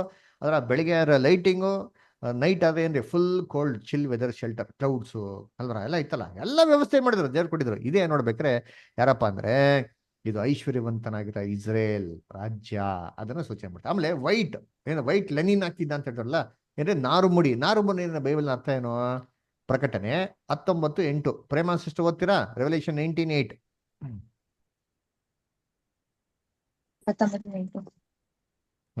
ಓದಿ ಪ್ರೇಮ ಸಿಸ್ಟರ್. ಪ್ರಕಾಶಮಾನವೂ ನಿರ್ಮಲವೂ ಆದ ನಯವಾದ ನಾರುಮಡಿಯನ್ನು ಧರಿಸಿಕೊಳ್ಳುವುದಕ್ಕೆ ಆಕೆಗೆ ಅನುಗ್ರಹಿಸೋಣವಾಗಿತ್ತು. ಆ ನಾರುಮಡಿ ಅಂದರೆ ದೇವಜನರ ಸತ್ಕಾರ್ಯಗಳೇ. ದೇವರ ಜನರ ಸತ್ಕಾರ್ಯಗಳು. ಇಸ್ರೇಲ್ ಜನಗಳು ದೇವದೃಷ್ಟಿಯಲ್ಲಿ ನೀತಿವಂತರು ಹೆಂಗಾದ್ರಪ್ಪ ಅಂದ್ರೆ ದೇವರವ್ರಿಗೆ ಕೊಟ್ಟಿರೋಂಥ ಆಚರಣೆಗಳು, ಸತ್ಕಾರ್ಯಗಳು ರೀ. ಬಲಿಪೀಠ ಕೊಟ್ಟಿದ್ರು, ಬಲಿ ಮೇಲೆ ಬಲಿಗಳನ್ನ ಕೊಡಬಹುದಾಗಿತ್ತು. ಬಲಿಪೀಠದ ಮೇಲೆ ಅದರಿಂದ ದೇವದೃಷ್ಟಿನಾಗ ನೀತಿವಂತರಾಗೋರು, ದೇವ್ರಿಗೆ ಪಾಪಗಳನ್ನೆಲ್ಲ ಏನ್ ಮಾಡೋರು? ಶಮಿಸ್ಬಿಡೋರು ಅಲ್ವರ? ಅದಕ್ಕೆ ನೋಡ್ಬೇಕಾರೆ ದೇವ್ರು ಇವ್ರಿಗೆ ಪಾಪಗಳಿಗೆ ಅಟೋನ್ಮೆಂಟ್ ಮಾಡೋರು. ಅದಕ್ಕೆ ನೋಡ್ಬೇಕಾರೆ ಇಸ್ರೇಲ್ ಜನಗಳು ದೇವ್ರ ದೃಷ್ಟಿ ಏನಾಗಿದ್ರು? ನೀತಿವಂತರ. ಆಮೇಲೆ ಅವ್ನು ಏನ್ ತಿಂತ ಇದ್ದಂತೆ? ಏನ್ರಿ ಒಳ್ಳೆ ಭೋಜನ, ಮುಷ್ಟಾಂಗ ಭೋಜನ. ದೇವ್ರ ವಾಕ್ಯನ ಏನ್ರಿ ಭೋಜನ. ಬೈಬಲ್ ಹೇಳ್ತಲ್ಲ, ಮನುಷ್ಯ ರೊಟ್ಟಿಯಿಂದ ಮಾತ್ರ ಬದುಕದನಲ್ಲ. ಈ ರೊಟ್ಟಿಗಳನ್ನ ಬಿದ್ದಿರೋ ತುಂಡುಗಳನ್ನೇ ಯಾರು ತಿಂತ ಇದ್ರು? ಲಾಜರಸ್ ತಿಂತದ್ ಯಾರು ಅಂತ ನೋಡೋಣ ಅಲ್ವರ? ಹಂಗಾರೆ ರೊಟ್ಟಿ ಇದ್ದಿದ್ದು ಇವ್ರಿಗೇನೆ. ದೇವ್ರ ವಾಕ್ಯ ಕೊಟ್ಟಿದ್ದೆ ಯಾರಿಗಪ್ಪ ಅಂದ್ರೆ ಇಸ್ರೇಲ್ ಜನಗಳಿಗೆ. ಅದಕ್ಕೆ special favoured people. Yesu Kristu ಮೊದಲನೇ ಬರುವಿಕೆಯಲ್ಲಿ ಬರ್ಬೇಕಾದ್ರೆ ಇಸ್ರೇಲ್ ಜನಾಂಗದವರು. ಎಲ್ಲಿದೆ ವಾಕ್ಯ? ರೋಮಪುರದಲ್ಲಿ 9ನೇ ಅಧ್ಯಾಯ 4 ಮತ್ತು 5ನೇ ವಾಕ್ಯ ಓದ್ರಿದ್ರಿ. Romans 9 chapter verse 4 and 5. ಅವರು ಇಸ್ರಾಯೇಲಿನ ವಂಶದವರು, ದೇವರ ಪುತ್ರರಾಗಿ ಸ್ವೀಕರಿಸಿದವರು ಆಗಿದ್ದಾರೆ. ಅವರಲ್ಲಿ ದೇವರ ತೇಜಸ್ಸಿನ ಸಾನ್ನಿಧ್ಯವೂ ಇದೆ. ಅವರ ಸಂಗಡ ದೇವರು ಒಡಂಬಡಿಕೆಗಳನ್ನು ಮಾಡಿಕೊಂಡನು. ಅವರಿಗೆ ಧರ್ಮಶಾಸ್ತ್ರವು, ದೇವಾಲಯದಲ್ಲಿ ನಡೆಯುವ ಆರಾಧನೆಯು, ವಾಗ್ದಾನಗಳು ಕೊಡೋಣವಾದವು. ಕಂಟಿನ್ಯೂ. ಸರಿ. ಅಬ್ರಹಾಮನು, ಈಸಾಕ್, ಯಾಕೋಬರು ಅವರ ಪಿತೃಗಳೇ. ಕ್ರಿಸ್ತನ ಶರೀರ ಸಂಬಂಧವಾಗಿ ಅವರ ವಂಶದಲ್ಲಿ ಹುಟ್ಟಿದವನು. ಆತನು ಎಲ್ಲದರ ಮೇಲೆ ಒಡೆಯನು, ನಿರಂತರ ಸ್ತುತಿ ಹೊಂದತಕ್ಕ ದೇವರು ಆಗಿದ್ದಾನೆ. ಆಮೇನ್. ನೋಡ್ರ ಹೆಂಗ್ ಕೊಡದೆ, ಇವರು ಇಸ್ರೇಲಿನ ವಂಶದವರು. ಯಾರಪ್ಪ ಇಸ್ರೇಲ್ ವಂಶದವರು ಅಂತಂದ್ರೆ ದೇವರ ಏನ್ರಿ ಪುತ್ರರಂತೆ. ನೋಡಿ, ದೇವ್ರ ಪುತ್ರರಾಗಿ ಸ್ವೀಕಾರ ಮಾಡಿದಂತೆ. ಅದು ಮಾತ್ರ ಅಲ್ಲ, ದೇವರ ತೇಜಸ್ ಸಾನ್ನಿಧ್ಯವೂ ಇರಲಿಂತ್ರಿ. ಯಾಜಕರು ಎಲ್ಲ ಒಡಂಬಡಿಕೆಗಳು, ಅದರ ಧರ್ಮಶಾಸ್ತ್ರ ಕೊಟ್ಟಿದ್ ಯಾರಿಗಪ್ಪ ಅಂದ್ರೆ ಆರಾಧನೆಗಳು ಇವೆಲ್ಲ ಕೊಟ್ಟಿದ್ದಾರೆ ಇಸ್ರೇಲ್ ಜನಗಳಿಗೆ. ಎಲ್ಲಾ ರೀತಿ ಕೃಪೆ ದಯೆ ಕೊಟ್ಟಿದ್ದು. ಕೊನೆಗೆ ಕ್ರಿಸ್ತನ್ನ ಕಳ್ಸ್ಕೊಟ್ಟು ಎಲ್ಲಿಯಪ್ಪ ನೋಡ್ತಿದ್ರೆ ಇಸ್ರೇಲ್ ಜನಗಳಿಗೆ. ಅದು ನೋಡ್ಬೇಕ್ರೆ ಐಶ್ವರ್ಯವಂತರು ಯಾರಪ್ಪ ಅಂದ್ರೆ ದ ನೇಷನ್ ಆಫ್ ಇಸ್ರೇಲ್. ದೇವರ ಆಶೀರ್ವಾದ, ದೇವರ ಕೃಪೆಗಳಿಂದ ಎಲ್ಲ ತುಂಬಾ ಸಮೃದ್ಧಿಯಾಗಿ ತುಂಬಾ ಶ್ರೀಮಂತಾಗಿದ್ದ ರಾಜ್ಯ ಯಾವ್ದಪ್ಪ ಅಂದ್ರೆ ಇಸ್ರೇಲ್ ರಾಜ್ಯ. ಅದಕ್ಕೆ ಆಮೋಸ್ 3:2 ಹೇಳ್ತಾರೆ, ನಿಮ್ಮನ್ನ ಮಾತ್ರ ಜಗತ್ತಲ್ಲಿ ಎಲ್ಲಾರಿಂದ ಅರ್ತ್ಕೊಂಡಿದ್ದೀನಿ ಅಂತ ಹೇಳ್ತಾರೆ. ಇಸ್ರೇಲ್ ಜನಗಳು ಮಾತ್ರ ಸ್ಪೆಷಲ್ ಆಗಿ ದೇವರು ಏನ್ ಮಾಡಿ ಸೆಲೆಕ್ಟ್ ಮಾಡಿದ್ರಿ. ಇವರು ಐಶ್ವರ್ಯವಂತರು. ಆಗ ಲಾಜರುಸ್ ಯಾರೋ, ಅದರ ಭಿಕ್ಷಿಕನು ಯಾರೋ, ಇವ್ರ ಮನೆ ಬಾಗಲತ್ತೆ ಬಿದ್ದಿದ್ದಂತೆ ಭಿಕ್ಷಿಕ ಅಲ್ವರ. ತಗೊಳ್ಬೇಕಾದ್ರೆ ಮನೆ ಬಾಗಲತ್ತೆ ಬಿದ್ಬಿಟ್ಟು ನಾಯಿ ಅವ್ರ ಉಣ್ಗಳೆಲ್ಲ ಏನ್ ಮಾಡ್ತಾ ಇತ್ತಂತ ಅಲ್ಲಿ ನೆಕ್ತಾ ಇತ್ತಂತೆ. ಅದರ ಇವ್ ಬೈಬಲ್ ನೋಡ್ಬೇಕಾದ್ರೆ ನಾಯಿ ಅಂತ ನೋಡ್ಬೇಕಾದ್ರೆ ಕರ್ತನಲ್ಲಿ ಪ್ರೀತಿ ಅನ್ಸೋಗಳೇ ಅದು ಅಶುದ್ಧವಾಗಿರೋ ಪ್ರಾಣಿ ಅಲ್ವರ. ಇದನ್ನ ಏನ್ರಿ ಅನ್ಯ ಜನದವ್ರಿಗೆ ಏನ್ ಮಾಡ್ತಾರೆ ಬೈಬಲ್ನಲ್ಲಿ ಅಲ್ಲಿ ಕಂಪೇರ್ ಮಾಡ್ತಾರೆ. ನಿಮ್ಗೆಲ್ಲ ಚೆನ್ನಾಗಿ ಅರ್ಥ ಇದೆಯಾ ಏನ್ರಿ? ಅಪೊಸ್ತಲ ಕೃತ್ಯಗಳಲ್ಲಿ ಒಂದು ಜೋಳಿಗೆ ಬರ್ತದೆ ಏನ್ರಿ, ಆ ಅಪೊಸ್ತಲ ಪೇತ್ರನ್ ಹೇಳ್ತಾರೆ ಅಲ್ಲಿ ಪ್ರಾಣಿಗಳಿದೆ, ಅಶುದ್ಧವಾಗಿರೋ ಪ್ರಾಣಿಗಳಿದೆ, ತಿಂದ ಏನ್ ಮಾಡಿ ಎದ್ಬಿಟ್ಟು ಕಡ್ದ್ಬಿಟ್ಟು ತಿನ್ನು ಅಂತ ಹೇಳ್ತಾರೆ. ಅಲ್ಲಿ ಇದೆಯಲ್ಲ ಅಶುದ್ಧ ಪ್ರಾಣಿ. ಆದ್ರೆ ಅಶುದ್ಧ ಪ್ರಾಣಿ ಅಂದ್ರೆ ಏನಪ್ಪಾ ಅಂದ್ರೆ ಆ ದರ್ಶನದ ಅರ್ಥ ಏನಪ್ಪಾ ಅಂದ್ರೆ ಅಶುದ್ಧವಾಗಿರೋ ಅನ್ಯ ಜನಾಂಗರು ನೀವು ಅವ್ರ ಸುವಾರ್ತೆ ಏನ್ ಮಾಡಿ ನೀವು ಸಾರು ಅಂತ. ಅಂದ್ರೆ ಅಶುದ್ಧ ಪ್ರಾಣಿ ಅಂತ ನಾಯಿ ಅಂದ್ರೆ ಅನ್ಯ ಜನಾಂಗದವರು ದೇವರ ದೃಷ್ಟಿಯಲ್ಲಿ ಭಿಕ್ಷುಕರುಗಳ ತರ ಇದ್ರು. ಅದರ ಅವ್ರ ಗತಿನೇ ಹೆಂಗಪ್ಪ ಅಂದ್ರೆ ನಾಯಿ ಗತಿ, ನಾಯಿ ಪಾಡ್ತರ ಇತ್ತರಿ ಅಂತ್ರಿ. ವಾಕ್ಯ ಇದೆ ನೋಡಿ, ಓದನ. ಎಫೆಸರಿಗೆ ಬರೆದ ಪತ್ರಿಕೆ 2ನೇ ಅಧ್ಯಾಯ 12 ಮತ್ತು 13. ಓದಿ ಬಿಡ್ತಾರೆ. ಎಜ್ರಾ ಬದರ್ ಓದಿ. ಓದಿ. ಈಗಲಾದರೂ ಮೊದಲು ದೂರವಾಗಿದ್ದ ನೀವು ಕ್ರಿಸ್ತ ಯೇಸುವನ್ನು ಸೇರಿದವರಾಗಿದ್ದು ಆತನ ರಕ್ತದ ಮೂಲಕ ಸಮೀಪಸ್ಥರಾದಿರಿ. ನಮ್ಮನ್ನು ಒಂದು ಮಾಡಿದವನಾದ ಆತನೇ ನಮಗೆ ಸಮಾಧಾನ ಕರ್ತೃವಾಗಿದ್ದಾನೆ. ಆತನು ತನ್ನ ಶರೀರವನ್ನು ಸಮರ್ಪಿಸಿದ್ದರಲ್ಲಿ ವಿಧಿರೂಪವಾದ ಆಜ್ಞೆಗಳುಳ್ಳ ಧರ್ಮಶಾಸ್ತ್ರವನ್ನು ತೆಗೆದುಹಾಕಿ ಇದ್ದ ದ್ವೇಷವನ್ನು ಮುಗಿಸಿ ನಮ್ಮನ್ನು ಅಗಲಿಸಿದ ಗೋಡೆಯನ್ನು ಕೆಡವೆ ಹಾಕಿದನು. ಆತನು ಸಮಾಧಾನ ಮಾಡುವನಾಗಿ ಉಭಯರನ್ನು ತನ್ನಲ್ಲಿ ಒಬ್ಬ ನೂತನ ಪುರುಷನಾಗಿ ನಿರ್ಮಿಸಿದ್ದಾನೆ. ಇದ್ದ ದ್ವೇಷವನ್ನು ತನ್ನ ಶಿಲುಬೆ ಮೇಲೆ ಕೊಂದು ಆ ಶಿಲುಬೆ ಮೂಲಕ ಉಭಯರನ್ನು ಒಂದೇ ದೇಹದಂತಾಗ ಮಾಡಿ ದೇವರೊಂದಿಗೆ ಸಮಾಧಾನ ಪಡಿಸಿದ್ದಾನೆ. ನೀವು ಎಫೆಸ 2ನೇ ಅಧ್ಯಾಯ 12 ಮತ್ತು 13 ಓದ್ತಾ ಇದ್ದೀರಾ? ನೀವು ಪೂರ್ವ ಕಾಲದಲ್ಲಿ ಕ್ರಿಸ್ತನನ್ನು ಸೇರದವರಾಗಿದ್ದು ನೋಡ್ರಿ. ಆಮೇಲೆ ಇಸ್ರಾಯೇಲಿನ ಹಕ್ಕಿನಲ್ಲಿ ಪಾಲಿಲ್ಲದವರು. ನೋಡ್ರ, ಇಸ್ರೇಲಿನ ಹಕ್ಕಿನಲ್ಲಿ ಪಾಲಿಲ್ಲ, ಅದಕ್ಕೆ ಮನೆಯೊಳಗೆ ಸೇರಿಸ್ತಾ ಇರಲ್ಲ. ಹಕ್ಕಲ್ಲಿ ಪಾಲಿಲ್ಲ, ಮನೆಯೊಳಗೆ ಆಶೀರ್ವಾದದಲ್ಲಿ ಪಾಲಿಲ್ಲ. ರೋಡಲ್ಲೇ ಬಿದ್ದಿರ್ಬೇಕು, ಬಾಗಲ ಹತ್ರನೇ ಬಿದ್ದಿರ್ಬೇಕು. ಆಮೇಲೆ ನೆಕ್ಸ್ಟ್ ಅಬ್ರಹಾಮನಿಗೆ ಉಂಟಾದ ವಾಗ್ದಾನಕ್ಕೆ ಸಂಬಂಧವಾದ ಒಡಂಬಡಿಕೆಗಳಲ್ಲಿ ಸೇರದವರು. ನೋಡ್ರ ಎಷ್ಟು ಕ್ಲೀನ್ ಆಗೈತೆ. ಆಮೇಲೆ ನೆಕ್ಸ್ಟ್ ಈ ಲೋಕದಲ್ಲಿ ಯಾವ ನಿರೀಕ್ಷೆ ಇಲ್ಲದವರು. ನೋಡ್ರ, ಆ ಭಿಕ್ಷೆಗೆ ನಿರೀಕ್ಷೆ ಇತ್ತ? ಏನು ನಿರೀಕ್ಷೆ ಇಲ್ಲ, ಅಷ್ಟೇ ನಾಯಿ ಪಾಡು. ನಾಯಿಗಳು ಬಂದು ನೆಕ್ತಾ ದೇವರನ್ನು ಅರಿಯದವರು ಆಗಿದ್ದರಿಂದ ಜ್ಞಾಪಕ ಮಾಡಿಕೊಳ್ಳಿರಿ. ನೋಡ್ರ, ಕರ್ತನಲ್ಲಿ ಪ್ರೀತಿ ಅಂತ ಸಹೋದರಗಳೇ, ಇದೇ ಏನ್ರಿ ಆ ಭಿಕ್ಷಿಕ ಅಂತಂದ್ರೆ ಅನ್ಯ ಜನಗಳ ಸ್ಥಿತಿಗತಿಗಳನ್ನ ಸೂಚನೆ ಮಾಡ್ತಾರೆ. ಮೈ ತುಂಬಾ ಹುಣ್ಣು ಅಲ್ವರ. ನೋಡ್ರಿ, ಅವ್ರು ಮಾಡಂತ ವಿಗ್ರಹಾರಾಧನೆಗಳು ಯೋಚನೆ ಮಾಡಿರ್ತೀನಿ. ಅವ್ರು ಮಾಡಂತ ಕೃತ್ಯಗಳು ಹೆಂಗಿದೆ ಅಂತಂದ್ರೆ ದೇವ ದೃಷ್ಟಿಲಿ ಮೈಯೆಲ್ಲ ಹುಣ್ಣು ರೀ. ಕೆಲವೊಂದು ಜಾಗಕ್ಕೆ ಹೋಗ್ಬಿಟ್ರೆ ಅವ್ರು ಮಾಡಂತ ಹೋಲ್ಸ್ ಕೆಲಸಗಳು, ಅಸಹ್ಯ ಕೆಲಸಗಳು ಅಷ್ಟಿದೆ ರೀ. ಚೈಲ್ಡ್ ಸ್ಯಾಕ್ರಿಫೈಸ್ ರೀ, ನ್ಯೂಡ್ ವರ್ಷಿಪ್, ಅವರ ಸತಿ ಸಿಸ್ಟಮ್ ಯೋಚನೆ ಮಾಡಿರ್ತೀನಿ. ಎಷ್ಟೆಲ್ಲ ವರ್ಷ ಆಗಿದೆ ಅಂತಂದ್ರೆ ಇವೆಲ್ಲ ದೇವ ದೃಷ್ಟಿಯಲ್ಲಿ ಅಸಹ್ಯವಾಗಿರಂತ ಮೈಯೆಲ್ಲ ತುಂಬಿರಂತ ಹುಣ್ಣು. ಇವನು ಎಲ್ಲಪ್ಪ ಬಿದ್ದಿದ್ದ ಅಂತಂದ್ರೆ ಐಶ್ವರ್ಯವಂತರ ಮನೆ ಬಾಗಿಲತ್ತ ಬಿದ್ದಿದ್ದಂತೆ. ಅನ್ನೋ ಅರ್ಥ ಏನಪ್ಪ ಅಂತಂದ್ರೆ, ಈ ತರ ಅನ್ಯ ಜನಾಂಗದವರು ಯಹೂದ್ಯರ ದೇವರಿಂದ ಏನಾರೋ ಆಶೀರ್ವಾದ ಬರ್ತಾರೆ ಅಂತ ಏನ್ ಮಾಡ್ತಾ ಇದ್ರು, ಅವಾಗ ಕಾಯ್ತಾ ಇದ್ರು. ಅದಕ್ಕೆ ಮೇಜಿಂದ ಬೀಳಂತ ತುಂಡುಗಳನ್ನ ತಿನ್ನೋದಕ್ಕೆ ಏನ್ ಮಾಡ್ತಿದ್ರು, ಅವ್ರು ಕಾಯ್ತಾ ಇದ್ರು. ಎಲ್ಲರೂ ಹೆಂಗಾರ ಒಂದು ತುಂಡು ಸಿಕ್ಲಿ, ನಮ್ಗೆ ಏನಾರ ಸ್ವಲ್ಪ ಆಶೀರ್ವಾದ ಸಿಕ್ಲಿ ಅಂತಂದ್ಬಿಟ್ಟು ಏನ್ ಮಾಡ್ತಾ ಇದ್ರು ಇವರು, ಯಹೂದ್ಯರ ದೇವರುಗಳ ಹತ್ರ ಕಾಯ್ತಾ ಇದ್ರಂತೆ ರೀ ಅಲ್ವರ. ಅದಕ್ಕೆ ನಮ್ಗೆ ಚೆನ್ನಾಗಿ ಜ್ಞಾಪಕ ಇರಬೇಕು, ಯೇಸು ಕ್ರಿಸ್ತ ಒಂದ್ಸತಿ ಹಿಂಗೆ ಇಸ್ರೇಲ್ ಅಲ್ಲಿ ದೇವರ ಸೇವೆ ಮಾಡ್ಕೊಂಡ್ ಬರ್ತಾ ಇರ್ಬೇಕಾರೆ ಏನಾಗ್ತಾರೆ ಅಂದ್ರೆ, ಒಂದ್ಸತಿ ಒಂದು ಕಾನಾನ್ಯ ಸ್ತ್ರೀ ಬರ್ತಾರೆ, ಭಿಕ್ಷೆ ಬೇಡ್ತಾರೆ. ಸ್ವಾಮಿ ದಯವಿಟ್ಟು ನನ್ನ ಮಗಳಿಗೆ ಎದ್ದೆ ಮಾಡಿಬಿಡಿದೆ, ದಯವಿಟ್ಟು ನೀನು ಬೇಡ್ಕೊಂತೀನಿ ಬಿಡ್ಸು ಅಂತ. ಯೇಸು ಕ್ರಿಸ್ತ ಏನು ಕೇಳಿದ್ರೆ ಹಂಗೆ ಹೋಗ್ತಾ ಇರ್ತಾರೆ. ಶಿಷ್ಯರುಗಳು ಬೇಜಾರಾಗ್ಬಿಡ್ತಾರೆ, ಅಲ್ಲ ಸ್ವಾಮಿ ಏನ್ ಪಾಪ ಅಮ್ಮ ಅಷ್ಟು ಕೇಳ್ಕೊತೈತೆ, ಏನೋ ಸ್ವಲ್ಪ ದಯವಿಟ್ಟು ಉತ್ತರ ಕೊಡಕ್ಕಿಲ್ವಾ ಅಂತ ಹೇಳಿದ್ರೆ, ಅವಾಗ ಯೇಸು ಕ್ರಿಸ್ತ ಏನ್ ಮಾತಾಡ್ತಾರೆ ನೋಡಿ, ತುಂಬಾ ಚೆನ್ನಾಗಿದೆ. ಓದೋಣ ಎಲ್ಲಿ ಮತ್ತೇನ ಬರ್ದಂತ ಸುವಾರ್ತೆ 15ನೇ ಅಧ್ಯಾಯ 22 ಓದ್ಕೊಂಡ್ ನಿಂತೀನಿ. ಮತ್ತೆ ಏನ ಬರ್ದಂತ ಸುವಾರ್ತೆ 15ನೇ ಅಧ್ಯಾಯ 22. ಓದಮ್ಮ ಅಮೃತ. ಆ ಸೀಮೆಯಿಂದ ಕಾನಾನ್ಯರವಳೊಬ್ಬಳು ಹೊರಟು ಬಂದು, ಸ್ವಾಮಿ ದಾವೀದನ ಕುಮಾರನೇ, ನನ್ನನ್ನು ಕರುಣಿಸು, ನನ್ನ ಮಗಳಿಗೆ ದೆವ್ವದ ಕಾಟ ಬಹಳವಾಗಿದೆ ಎಂದು ಕೂಗಿಕೊಂಡಳು. ಆದರೆ ಆತನು ಆಕೆಗೆ ಏನೂ ಉತ್ತರ ಕೊಡಲಿಲ್ಲ. ಆಗ ಆತನ ಶಿಷ್ಯರು ಬಂದು, ನಮ್ಮ ಹಿಂದೆ ಕೂಗಿಕೊಂಡು ಬರುತ್ತಾಳೆ, ಆಕೆಯನ್ನು ಕಳುಹಿಸಿಬಿಡು ಎಂದು ಆತನನ್ನು ಬೇಡಿಕೊಂಡರು. ಅದಕ್ಕಾತನು ತಪ್ಪಿಸಿಕೊಂಡ ಕುರಿಗಳಂತಿರುವ ಇಸ್ರಾಯೇಲನ ಮನೆತನದವರ ಬಳಿಗೆ ಹೊರತು ಮತ್ತಾರ ಬಳಿಗೂ ನಾನು ಕಳುಹಿಸಲ್ಪಟ್ಟವನಲ್ಲ ಅಂದನು. ನಾನು ಎಲ್ಲಿಗೆ ಮಾತ್ರ ಕಳ್ಸಲ್ಪಟ್ಟಿದ್ದೀನಿ, ಇಸ್ರೇಲ್ ಮನೆತನಕ್ಕೆ ಮಾತ್ರ ಹೊರತು ಅನ್ಯ ಜನದವ್ರಿಗಲ್ಲ. ನೆಕ್ಸ್ಟ್ ಆಮೇಲೆ ಏನ್ ಹೇಳ್ತಾರೆ, ಇದೊಂದು ಮುಖ್ಯವಾದ ಮಾತು ಹೇಳ್ತಾರೆ ಇವಾಗ. ಆಗ ಆಕೆ ಬಂದು ಆತನಿಗೆ ಅಡ್ಡ ಬಿದ್ದು, ಸ್ವಾಮಿ ನನಗೆ ಅನುಗ್ರಹ ಮಾಡಬೇಕು ಅಂದಳು. ಅದಕ್ಕಾತನು, ಮಕ್ಕಳು ತಿನ್ನುವ ರೊಟ್ಟಿಯನ್ನು ತಕ್ಕೊಂಡು ನಾಯಿ ಮರಿಗಳಿಗೆ ಹಾಕುವುದು ಸರಿಯಲ್ಲ. ನೋಡ್ರ ಎಷ್ಟು ಕ್ಲೀನ್ ಆಗಿ ಹೇಳ್ತಾರೆ ನೋಡ್ತೀನಿ. ಮಕ್ಕಳುಗಳು ತಿನ್ನಂತ ಒಂದು ರೊಟ್ಟಿ ಏನ್ರಿ, ಮಕ್ಳನ್ನ ಯಾರು, ಇಸ್ರೇಲ್ ಜನ ರೊಟ್ಟಿನೇನ್ರಿ ದೇವ್ರ ವಾಕ್ಯ.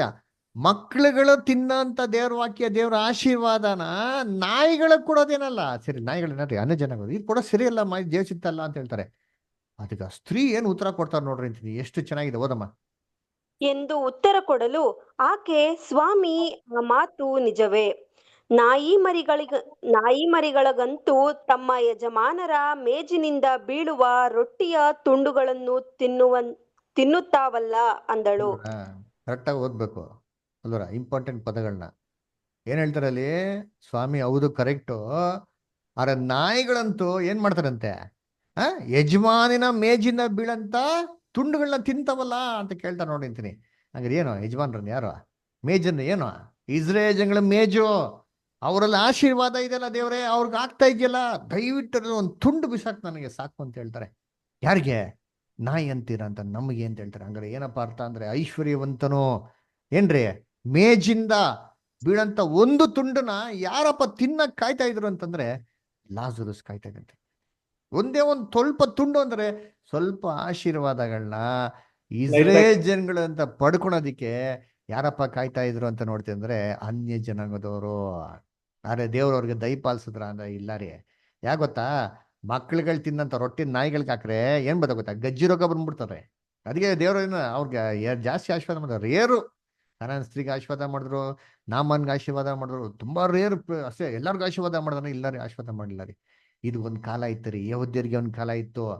ಆದ್ರೆ ಅವಾಗ ಅನ್ಯ ಜನ ಅವ್ರಿಗೆ ದೇವ್ರ ಕೃಪೆ ಕೊಡ್ಲಿಲ್ಲ.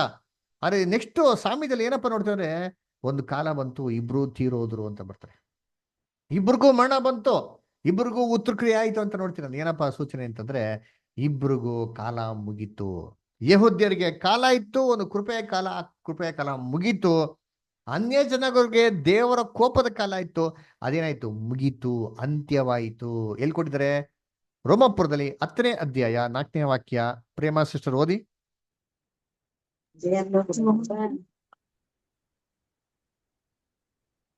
ನಂಬುವರೆಲ್ಲರಿಗೆ ನೀತಿಯನ್ನು ದೊರಕಿಸಿರುವ ನೇಮ ನಿಷ್ಠೆಗಳಿಂದ ನೀತಿಯ ಎಂದು ಮೋಶೆಯು ಬರೆಯುತ್ತಾನೆ. ಸಿಸ್ಟರ್ ನಿಮ್ ನೆಟ್ವರ್ಕ್ ಇಲ್ಲ ಅನ್ಸ್ತದೆ, ನೆಟ್ವರ್ಕ್ ಜಾಗ ಕೂತ್ಕೊಳ್ಳಿ. ಸರಿ, ಬೇರೆ ಯಾರು ಬರೋದು ಸುದ್ದಿ ದಯವಿಟ್ಟು. ನಂಬುವವರೆಲ್ಲರಿಗೂ ನ- ನೀತಿಯನ್ನು ದೊರಕಿಸಿರುವ ಕ್ರಿಸ್ತನಿಂದಲೇ ಕರ್ಮ ಮಾರ್ಗಕ್ಕೆ ಅಂತ್ಯವಾಯಿತು. ನೋಡ್ರ, ಕರ್ಮ ಮಾರ್ಗಕ್ಕೆ ಏನಾಯ್ತು? ಯೆಹೂದ್ಯರ ಕಾಲಕ್ಕೆ ಅಂತ್ಯವಾಯಿತು. ಅದಕ್ಕೆ ಯೇಸು ಕ್ರಿಸ್ತು ಇಸ್ರೇಲ್ ಜನಗಳನ್ನ ದೇವ್ರ ಮಕ್ಕಳಾಗಿ ಸೇರ್ಸೋದಕ್ಕೆ ಎಷ್ಟೋ ಪ್ರಯತ್ನ ಮಾಡಿದ್ರು. ಅವ್ರಿಗೇನಿಲ್ಲ, ಮನ್ಸು ಇರ್ಲಿಲ್ಲ. ಯೇಸು ಕ್ರಿಸ್ತು ಹೇಳ್ತಾರಲ್ಲ, ಯೆರೂಸಲೇಮೇ ಯೆರೂಸಲೇಮೇ, ಪ್ರವಾದಿಗಳ ಪ್ರಾಣಗಳನ್ನ ತೆಗೆಯೋಳೆ ಅದರ ಏನ್ರಿ, ನಾನು ಎಷ್ಟೋ ಸತಿ ಏನ್ರಿ ಕೋಳಿ ತನ್ನ ಮರಿಗಳನ್ನ ಸೇರ್ಸೋದಕ್ಕೆ ನಿಮ್ಗೆ ಸೇರ್ಸೋದಕ್ಕೆ ಪ್ರಯತ್ನ ಮಾಡಿ, ನಿಮ್ಗೇನಿಲ್ಲ, ನಿಮ್ಗೆ ಮನ್ಸಿಲ್ಲ ಅಂದ್ರೆ ನಿಮ್ಮ ಮನೆ ಏನಾಗಿದೆ, ನಿಮ್ಗೆ ಬರಿದಾಗಿದೆ ಅಂದ್ಬಿಟ್ಟು ಇಸ್ರೇಲ್ ಜನಗಳನ್ನ ದೇವರು ರಿಜೆಕ್ಟ್ ಮಾಡ್ಬಿಟ್ರು. ಯಾವಾಗ ಅಂದ್ರೆ ಇಸ್ರೇಲ್ ಜನಗಳು ಯೇಸು ಕ್ರಿಸ್ತನ ಶಿಲುಬೆಗೆ ಯಾವಾಗ ಹಾಕಿದ್ರು? Israel was rejected. ಎಲ್ಲಿ ಕೊಟ್ಟಿದ್ದಾರೆ? ಮ್ಯಾಥ್ಯೂ 23:37 ಓದಿ. ಮ್ಯಾಥ್ಯೂ 23:37 ಎಜ್ರಾ ಬ್ರದರ್ ಓದಿ. ಬ್ರದರ್.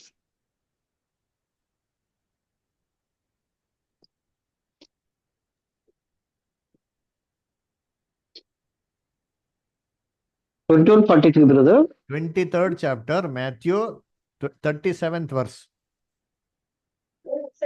ಎರುಸಲೇಮೇ ಎರುಸಲೇಮೇ, ಪ್ರವಾದಿಗಳ ಪ್ರಾಣ ತೆಗೆಯುವೋಳೆ, ದೇವರು ನಿನ್ನ ಬಳಿಗೆ ಕಳುಹಿಸಿಕೊಟ್ಟವರನ್ನು ಕಲ್ಲೆಸೆದು ಕೊಲ್ಲುವೋಳೆ, ಕೋಳಿ ತನ್ನ ಮರಿಗಳನ್ನು ರೆಕ್ಕೆಗಳ ಕೆಳಗೆ ಕೂಡಿಸಿಕೊಳ್ಳುವಂತೆ ನಿನ್ನ ಮಕ್ಕಳನ್ನು ಕೂಡಿಸಿಕೊಳ್ಳುವುದಕ್ಕೆ ನನಗೆ ಎಷ್ಟೋ ಸಾರಿ ಮನಸ್ಸಿತ್ತು, ಆದರೆ ನಿಮಗೆ ಮನಸ್ಸಿಲ್ಲದೆ ಹೋಯಿತು.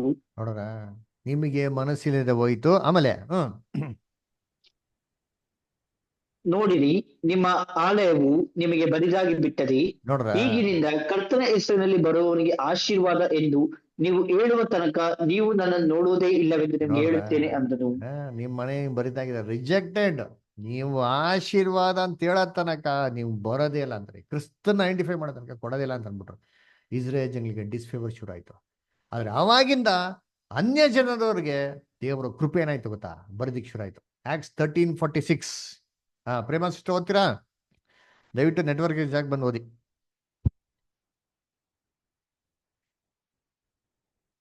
ಸರಿ, ಸಂತೋಷ್ ಬದರ್ ಓದಿ. ಅಪೊಸ್ತಲ ಕೃತ್ಯಗಳು 13:46 ಬ್ರದರ್. ಕರೆಕ್ಟ್. ಆಗ ಪೌಲನು ಬರ್ನಬನು ಧೈರ್ಯದಿಂದ ಮಾತಾಡಿ, ದೇವರ ವಾಕ್ಯವನ್ನು ಮೊದಲು ನಿಮಗೆ ಹೇಳುವುದು ಅವಶ್ಯವಾಗಿತ್ತು, ಆದರೆ ನೀವು ಅದನ್ನು ತಳ್ಳಿಬಿಟ್ಟು ನಿಮ್ಮನ್ನು ನಿತ್ಯ ಜೀವಕ್ಕೆ ಅಪಾತ್ರರೆಂದು ತೀರ್ಪು ಮಾಡಿಕೊಂಡದ್ದರಿಂದ ಇಗೋ ನಾವು ನಿಮ್ಮನ್ನು ಬಿಟ್ಟು ಅನ್ಯ ಜನರ ಕಡೆಗೆ ಹೋಗುತ್ತೇವೆ. ನೋಡ್ರ, ಮೊದಲು ನಿಮಗೆ ಇಸ್ರೇಲ್ ಜನ ನಿಮಗೆ ಹೇಳಂತ ಅವಶ್ಯಕತೆ ಇತ್ತು, ನೀವು ತಳ್ಬಿಟ್ಟಿರಿಂದ ನಾವೇನ್ ಮಾಡ್ತೀವಿ? ಅನ್ಯ ಜನರಿಗೆ ತಿರ್ತಾ ಇದ್ದೆ. ಸೊ ಅವಾಗ ಫೇವರ್ ಯಾರಿಗಪ್ಪ ಬರಕ್ಕೆ ಶುರು? ಅನ್ಯ ಜನರಿಗೆ. ಅದಕ್ಕೆ ಹೆಂಗಪ್ಪ ಬಂತು ಫೇವರ್ ಅಂತ ನೋಡ್ತಿದ್ದೆ. ಕರ್ತನಲ್ಲಿ ಪ್ರೀತಿ ಅಂತ ಸೊರಸೊಳೆ ಏನ್ರಿ, ಅಲ್ಲಿ ದೇವದೂತರು ಏನ್ ಮಾಡಿದಂತೆ? ಆ ಒಂದು ಭಿಕ್ಷಕನ್ನ ಅಬ್ರಾಮ್ ಮಡಿಲಿಕ್ಕೆ ಹೊಣದ್ರಂತೆ. ಅದ್ರ ಏನು ದೇವದೂತರು ಅಂತಂದ್ರೆ ಏನೋ ದೇವತಂದ್ರೆ ಪರಲೋಕ ದೇವತರ. ಅಬ್ರಾಮನ್ ಏನು ಅದ್ರ ಏನ್ರಿ? ಅಬ್ರಾಮನ್ ಯಾರು? ಅದಕ್ಕೆ ನಾವು ಪಾಠ ನೋಡಿದಿರಲ್ವಾ? ಅಲ್ವರ ಅಬ್ರಾಮು ತನ್ನ ಒಬ್ಬನೇ ಮಗನಂತ ಇಸಾಕನ ಬಲಿ ಕೊಟ್ರು. ಸೊ ಅಬ್ರಾಮ್ ಯಾರಿಗೆ ಛಾಯೆ ಅಂದ್ರೆ ತಂದೆ ದೇವರಿಗೆ ಛಾಯೆ, ಇಸಾಕನು ಕ್ರಿಸ್ತನಿಗೆ ಛಾಯೆ. ಅಂದ್ರೆ ನಾವು ಶ್ರೀ ಬೈಬಲ್ ಫಸ್ಟ್ ಕ್ಲಾಸ್ ಓದಿರಲ್ಲ, ಅದ್ರಲ್ಲಿ ಒಂದು ಮೆಥಡ್ ಇದೆ. 10 ಮೆಥಡ್ಸ್. ಒಂದು ಮೆಥಡ್ ಏನಂದ್ರೆ ಟೈಪ್ ಅಂಡ್ ಆಂಟಿಟೈಪ್. ಅದರ ಛಾಯೆ ನಿಜ ಸ್ವರೂಪ. ಹಳೆ ಒಡಂಬಡಿಕೆಯಲ್ಲಿ ಬರ್ದಿರೋದೆಲ್ಲ ಹೊಸ ಒಡಂಬಡಿಕೆಯಲ್ಲಿ ಛಾಯೆ ಆಗಿದೆ. ಅಬ್ರಹಾಮ ತನ್ನ ಒಬ್ಬನೇ ಮಗನ ಬಲಿ ಕೊಟ್ರು, ಇಸಾಕನ್ನ. ಆಯ್ತರ ತಂದೆಯ ದೇವರು ತನ್ನ ಒಬ್ಬನೇ ಮಗಂತ ಕ್ರಿಸ್ತನ ಮಗನ ಬಲಿ ಕೊಟ್ರು. ಸೊ ಅಬ್ರಹಾಮ ಅಂತಂದ್ರೆ ಸತ್ಯವೇದದಲ್ಲಿ ಏನ್ರಿ? ತಂದೆಯ ದೇವ್ರನ್ನ ಸಿಗ್ನಿಫೈ ಮಾಡ್ತಾರೆ, ದೇವ್ರನ್ನ ಸಿಗ್ನಿಫೈ ಮಾಡ್ತಾರೆ. ಅದರ ಸರಿ, ಅಬ್ರಾಮ್ ಮಡ್ಲಲ್ಲಿ ಯಾರಿರ್ತಾರೆ? ಅಬ್ರಾಮ್ ಮಗ ಇರ್ತಾನೆ. ದೇವ್ರ ಮಡಿಲು ಏನಂಗರ್ಥ? ದೇವ್ರ ಮಡಿಲು ಅಂತಂದ್ರೆ ದೇವ್ರ ಮಕ್ಕಳು. ಅನ್ಯ ಜನಾಂಗದವ್ರಿಗೆ ದೇವರ ಮಕ್ಕಳುಗಳು ಆಗೋದಿಕ್ಕೆ ಅವಕಾಶ ಕೊಟ್ರು. ಯಾರ ಮುಖಾಂತರ ಕೊಟ್ರು? ಅಪೋಸಸ್ ಮುಖಾಂತರ ಕೊಟ್ರು. ಈ ದೇವದೂತಗಳ ತರ ಅಂತ ಅಪೋಸಸ್ ಸುವಾರ್ತೆನ ಅನ್ಯ ಜನ ತಗೊಂಡೋಗೋದ್ ಮುಖಾಂತರ ಅವನ್ನೆಲ್ಲ ದೇವರ ಮಡಿಲಾಗೋದಿಕ್ಕೆ, ದೇವ್ರ ಮಕ್ಕಳಾಗೋದಿಕ್ಕೆ ಏನ್ ಮಾಡಿದ್ರು? ಸೇರ್ಸಿದ್ರು. ವಾಕ್ಯ ಓದ ನೋಡಿ, ಗಲಾತ್ಯರ್ 3ನೇ ಅಧ್ಯಾಯ 7ನೇ ವಾಕ್ಯ ಮತ್ತೆ 29ನೇ ವಾಕ್ಯ ಓದಿ. ಆದುದರಿಂದ ನಂಬುವವರೇ ಅಬ್ರಹಾಮನ ಮಕ್ಕಳೆಂದು ತಿಳಿದುಕೊಳ್ಳಿರಿ. 29 ಹೌದು ಬ್ರದರ್. ನೀವು ಕ್ರಿಸ್ತನವರಾಗಿದ್ದರೆ ಅಬ್ರಹಾಮನ ಸಂತತಿಯವರು ವಾಗ್ದಾನಕ್ಕನುಸಾರವಾಗಿ ಬಾಧ್ಯರು ಆಗಿದ್ದೀರಿ. ನೋಡ್ರ, ಎಷ್ಟು ಕ್ಲೀನ್ ಆಗೈತೆ ಅಲ್ವರ? ಏನ್ರಿ? ನಂಬೋರೆ ಅಬ್ರಹಾಮ್ ಮಕ್ಕಳು. ಯಾರು ನಂಬೋರು? ಅನ್ಯ ಜನಗೋದಾಗಿದ್ದೀರಾ? ನಮಗೆ ನಂಬಿಕೆ ಇದೆಯಾ? ನಾವ್ ಯಾರ ಮಕ್ಳಾಗುತ್ತೀರಿ? ಅಬ್ರಹಾಮ್ ಮಕ್ಳಾಗುತ್ತೆ. ನೋಡ್ತೀನಿ ಕರ್ತನಲ್ಲಿ ಪ್ರೀತಿ ಅಂತ ಸೊರಸಗಳೇ, ಅದರ ನಾವೆಲ್ಲರೂ ಅಬ್ರಾಹಂ ಮಕ್ಳುಗಳು ಇವತ್ತು ವಾಗ್ದಾನಕ್ಕೆ ಬಾಧ್ಯಸ್ಥರು ನೋಡಿರ್ತೀನಿ ಕರ್ತನಲ್ಲಿ ಬಿಟ್ಟು. ಹಂಗಾರೆ ಇವಾಗ ನಾವೇನಾಗ್ಬಿಟ್ರಿ ಅನ್ಯ ಜಂಗರು ಅಬ್ರಾಹಮಿನ ಮಕ್ಕಳಾಗ್ಬಿಟ್ರಿ. ಅದಕ್ಕೆ ಅಬ್ರಾಹಮಿನ ಮಡಿಲು ಅಂತಂದ್ರೆ ದೇವರ ಮಕ್ಕಳಾಗೋದಕ್ಕೆ ಪುತ್ರ ಸ್ವೀಕಾರ ರೀ. ಯೋಹಾನ 1:12 ಕೊಟ್ಟಿದೆ. ಓದಿ JV master. John 1st chapter 12th verse. ಯಾರು ಆತನನ್ನು ಅಂಗೀಕರಿಸಿದರೋ ಅಂದರೆ ಆತನ ಹೆಸರಿನಲ್ಲಿ ನಂಬಿಕೆ ಇಟ್ಟರೋ ಅವರಿಗೆ ದೇವರ ಮಕ್ಕಳಾಗುವ ಅಧಿಕಾರ ಕೊಟ್ಟನು. ನೋಡ್ರ ಏನ್ ಕೊಟ್ರಂತೆ? ದೇವರ ಮಕ್ಕಳಾಗೋದಕ್ಕೆ ಅಧಿಕಾರ ಕೊಟ್ರು. ಯಾರೆಲ್ಲ ನಂಬ್ತಾರೋ ಅನ್ಯ ಜನಗಳು ಸರಿ ನಂಬೋದು ಸರಿ ಅವ್ರ ದೇವ್ರ ಮಕ್ಕಳಾಗೋದಕ್ಕೆ ಅವಕಾಶ ಸಿಕ್ತು. ಇದನ್ನ ಯಾರಪ್ಪ ನಮ್ಗೆ ಕೊಂಡೋಗಿದ್ದು? ದೇವದೂತರುಗಳ ತರ ಇರೋಂಥ ಅಪೋಸ್ಟಲ್ಸ್ಗಳ ಮುಖಾಂತರ ನಮ್ಗೆ ಏನಾಯ್ತು? ಅದಕ್ಕೆ ಹೇಳಿದ ಅಪೋಸ್ಟಲ್ ಪೌಲ, ಯಹೂದ್ಯರು ನೀವು ರಿಜೆಕ್ಟ್ ಮಾಡಿಂದ ನಾವ್ ಯಾವ ಕಡೆ ತಿರುಗ್ತೀರಿ? ಅನ್ಯ ಜನ ಕಡೆ ತಿರುಗ್ತೀರಿ ಅಂತಂದ್ರ. ಅದಕ್ಕೆ ಕರ್ತನಲ್ಲಿ ಪ್ರೀತಿ ಅನ್ನಗಳೇ ಇವಾಗ ಅದೇನ್ ಹೇಳ್ತಾರೆ ಏನ್ರಿ, ಇಬ್ರಿಗೂ ದೇವ್ರ ಯೋಜನೆಯಲ್ಲಿ ಒಂದ್ ಪ್ಲಾನ್ ಇತ್ತು, ಒಂದ್ ಟೈಮ್ ಏನಾಗಿತ್ತು ಮುಗೀತು. ಅವಾಗ ಏನ್ರಿ ಐಶ್ವರ್ಯವಂತನ ಎಲ್ಲ ಹೋಗ್ತಾನೆ ಅಂದ್ರೆ ಪಾತಾಳಕ್ಕೆ ಹೋಗ್ತಾನೆ. ಪಾತಾಳದಲ್ಲಿ ಯಾತನೆ ಪಡ್ತಾ ಇರ್ತಾನೆ. ಇದೇನ್ ಅರ್ಥ ಇದು?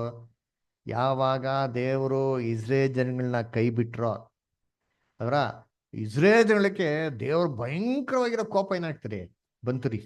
ಎಲ್ಲಿದೆ ವಾಕ್ಯ? ಥೆಸಲೋನಿಕ ಇದೆ ನೋಡಿ, ಓದಿ. 1ನೇ ಥೆಸಲೋನಿಕ, ದಯವಿಟ್ಟು ತೆಗಿರಿ ಎಲ್ಲರ ಬೈಬಲ್ನ. 1ನೇ ಥೆಸಲೋನಿಕ 1 ನಿಮಿಷ. 1ನೇ ಥೆಸಲೋನಿಕದಲ್ಲಿ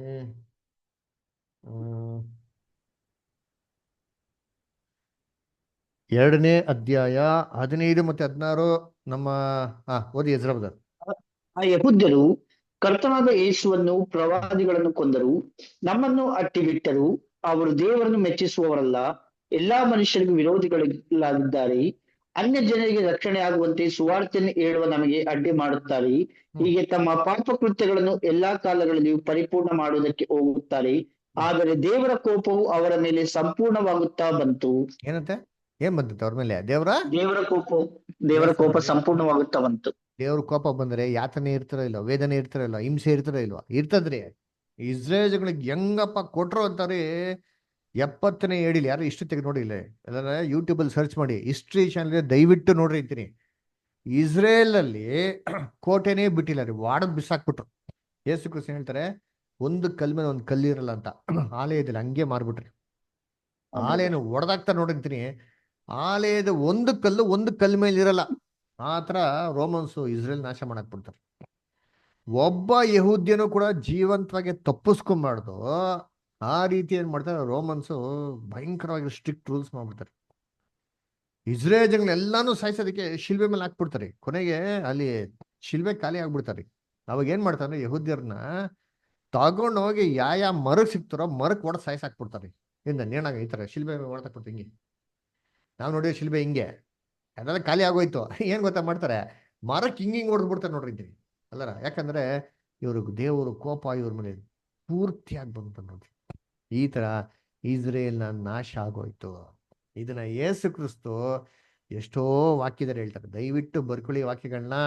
ಲೂಕ 19ನೇ ಅಧ್ಯಾಯ 41-44, ಮತ್ತೆ 27ನೇ ಅಧ್ಯಾಯ 25ನೇ ವಾಕ್ಯ. ಲೂಕನ ಬರೆದಂತ ಸುವಾರ್ತೆ 23ನೇ ಅಧ್ಯಾಯ 27-29. ಏನ್ರಿ ಅವ್ರು ಶಿಲ್ಬೆ ಎತ್ಕೊಂಡು ಹೋಗ್ತಿರ್ಬೇಕು, ಸ್ತ್ರೀಗಳು ಅಳ್ತಾ ಇರ್ತಾರೆ.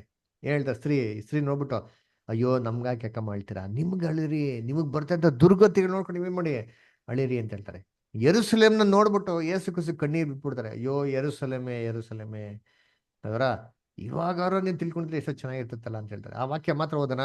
ಲೂಕನ ಬರ್ತಂತ ಸುವಾರ್ತೆ 19ನೇ ಅಧ್ಯಾಯ 41-44. ಇವ್ರು ಓದ್ತೀರಾ? ನಮ್ಮ ಪ್ರೇಮಶ್ರೀ ಓದ್ಬೋದಾ? ಓದಿ.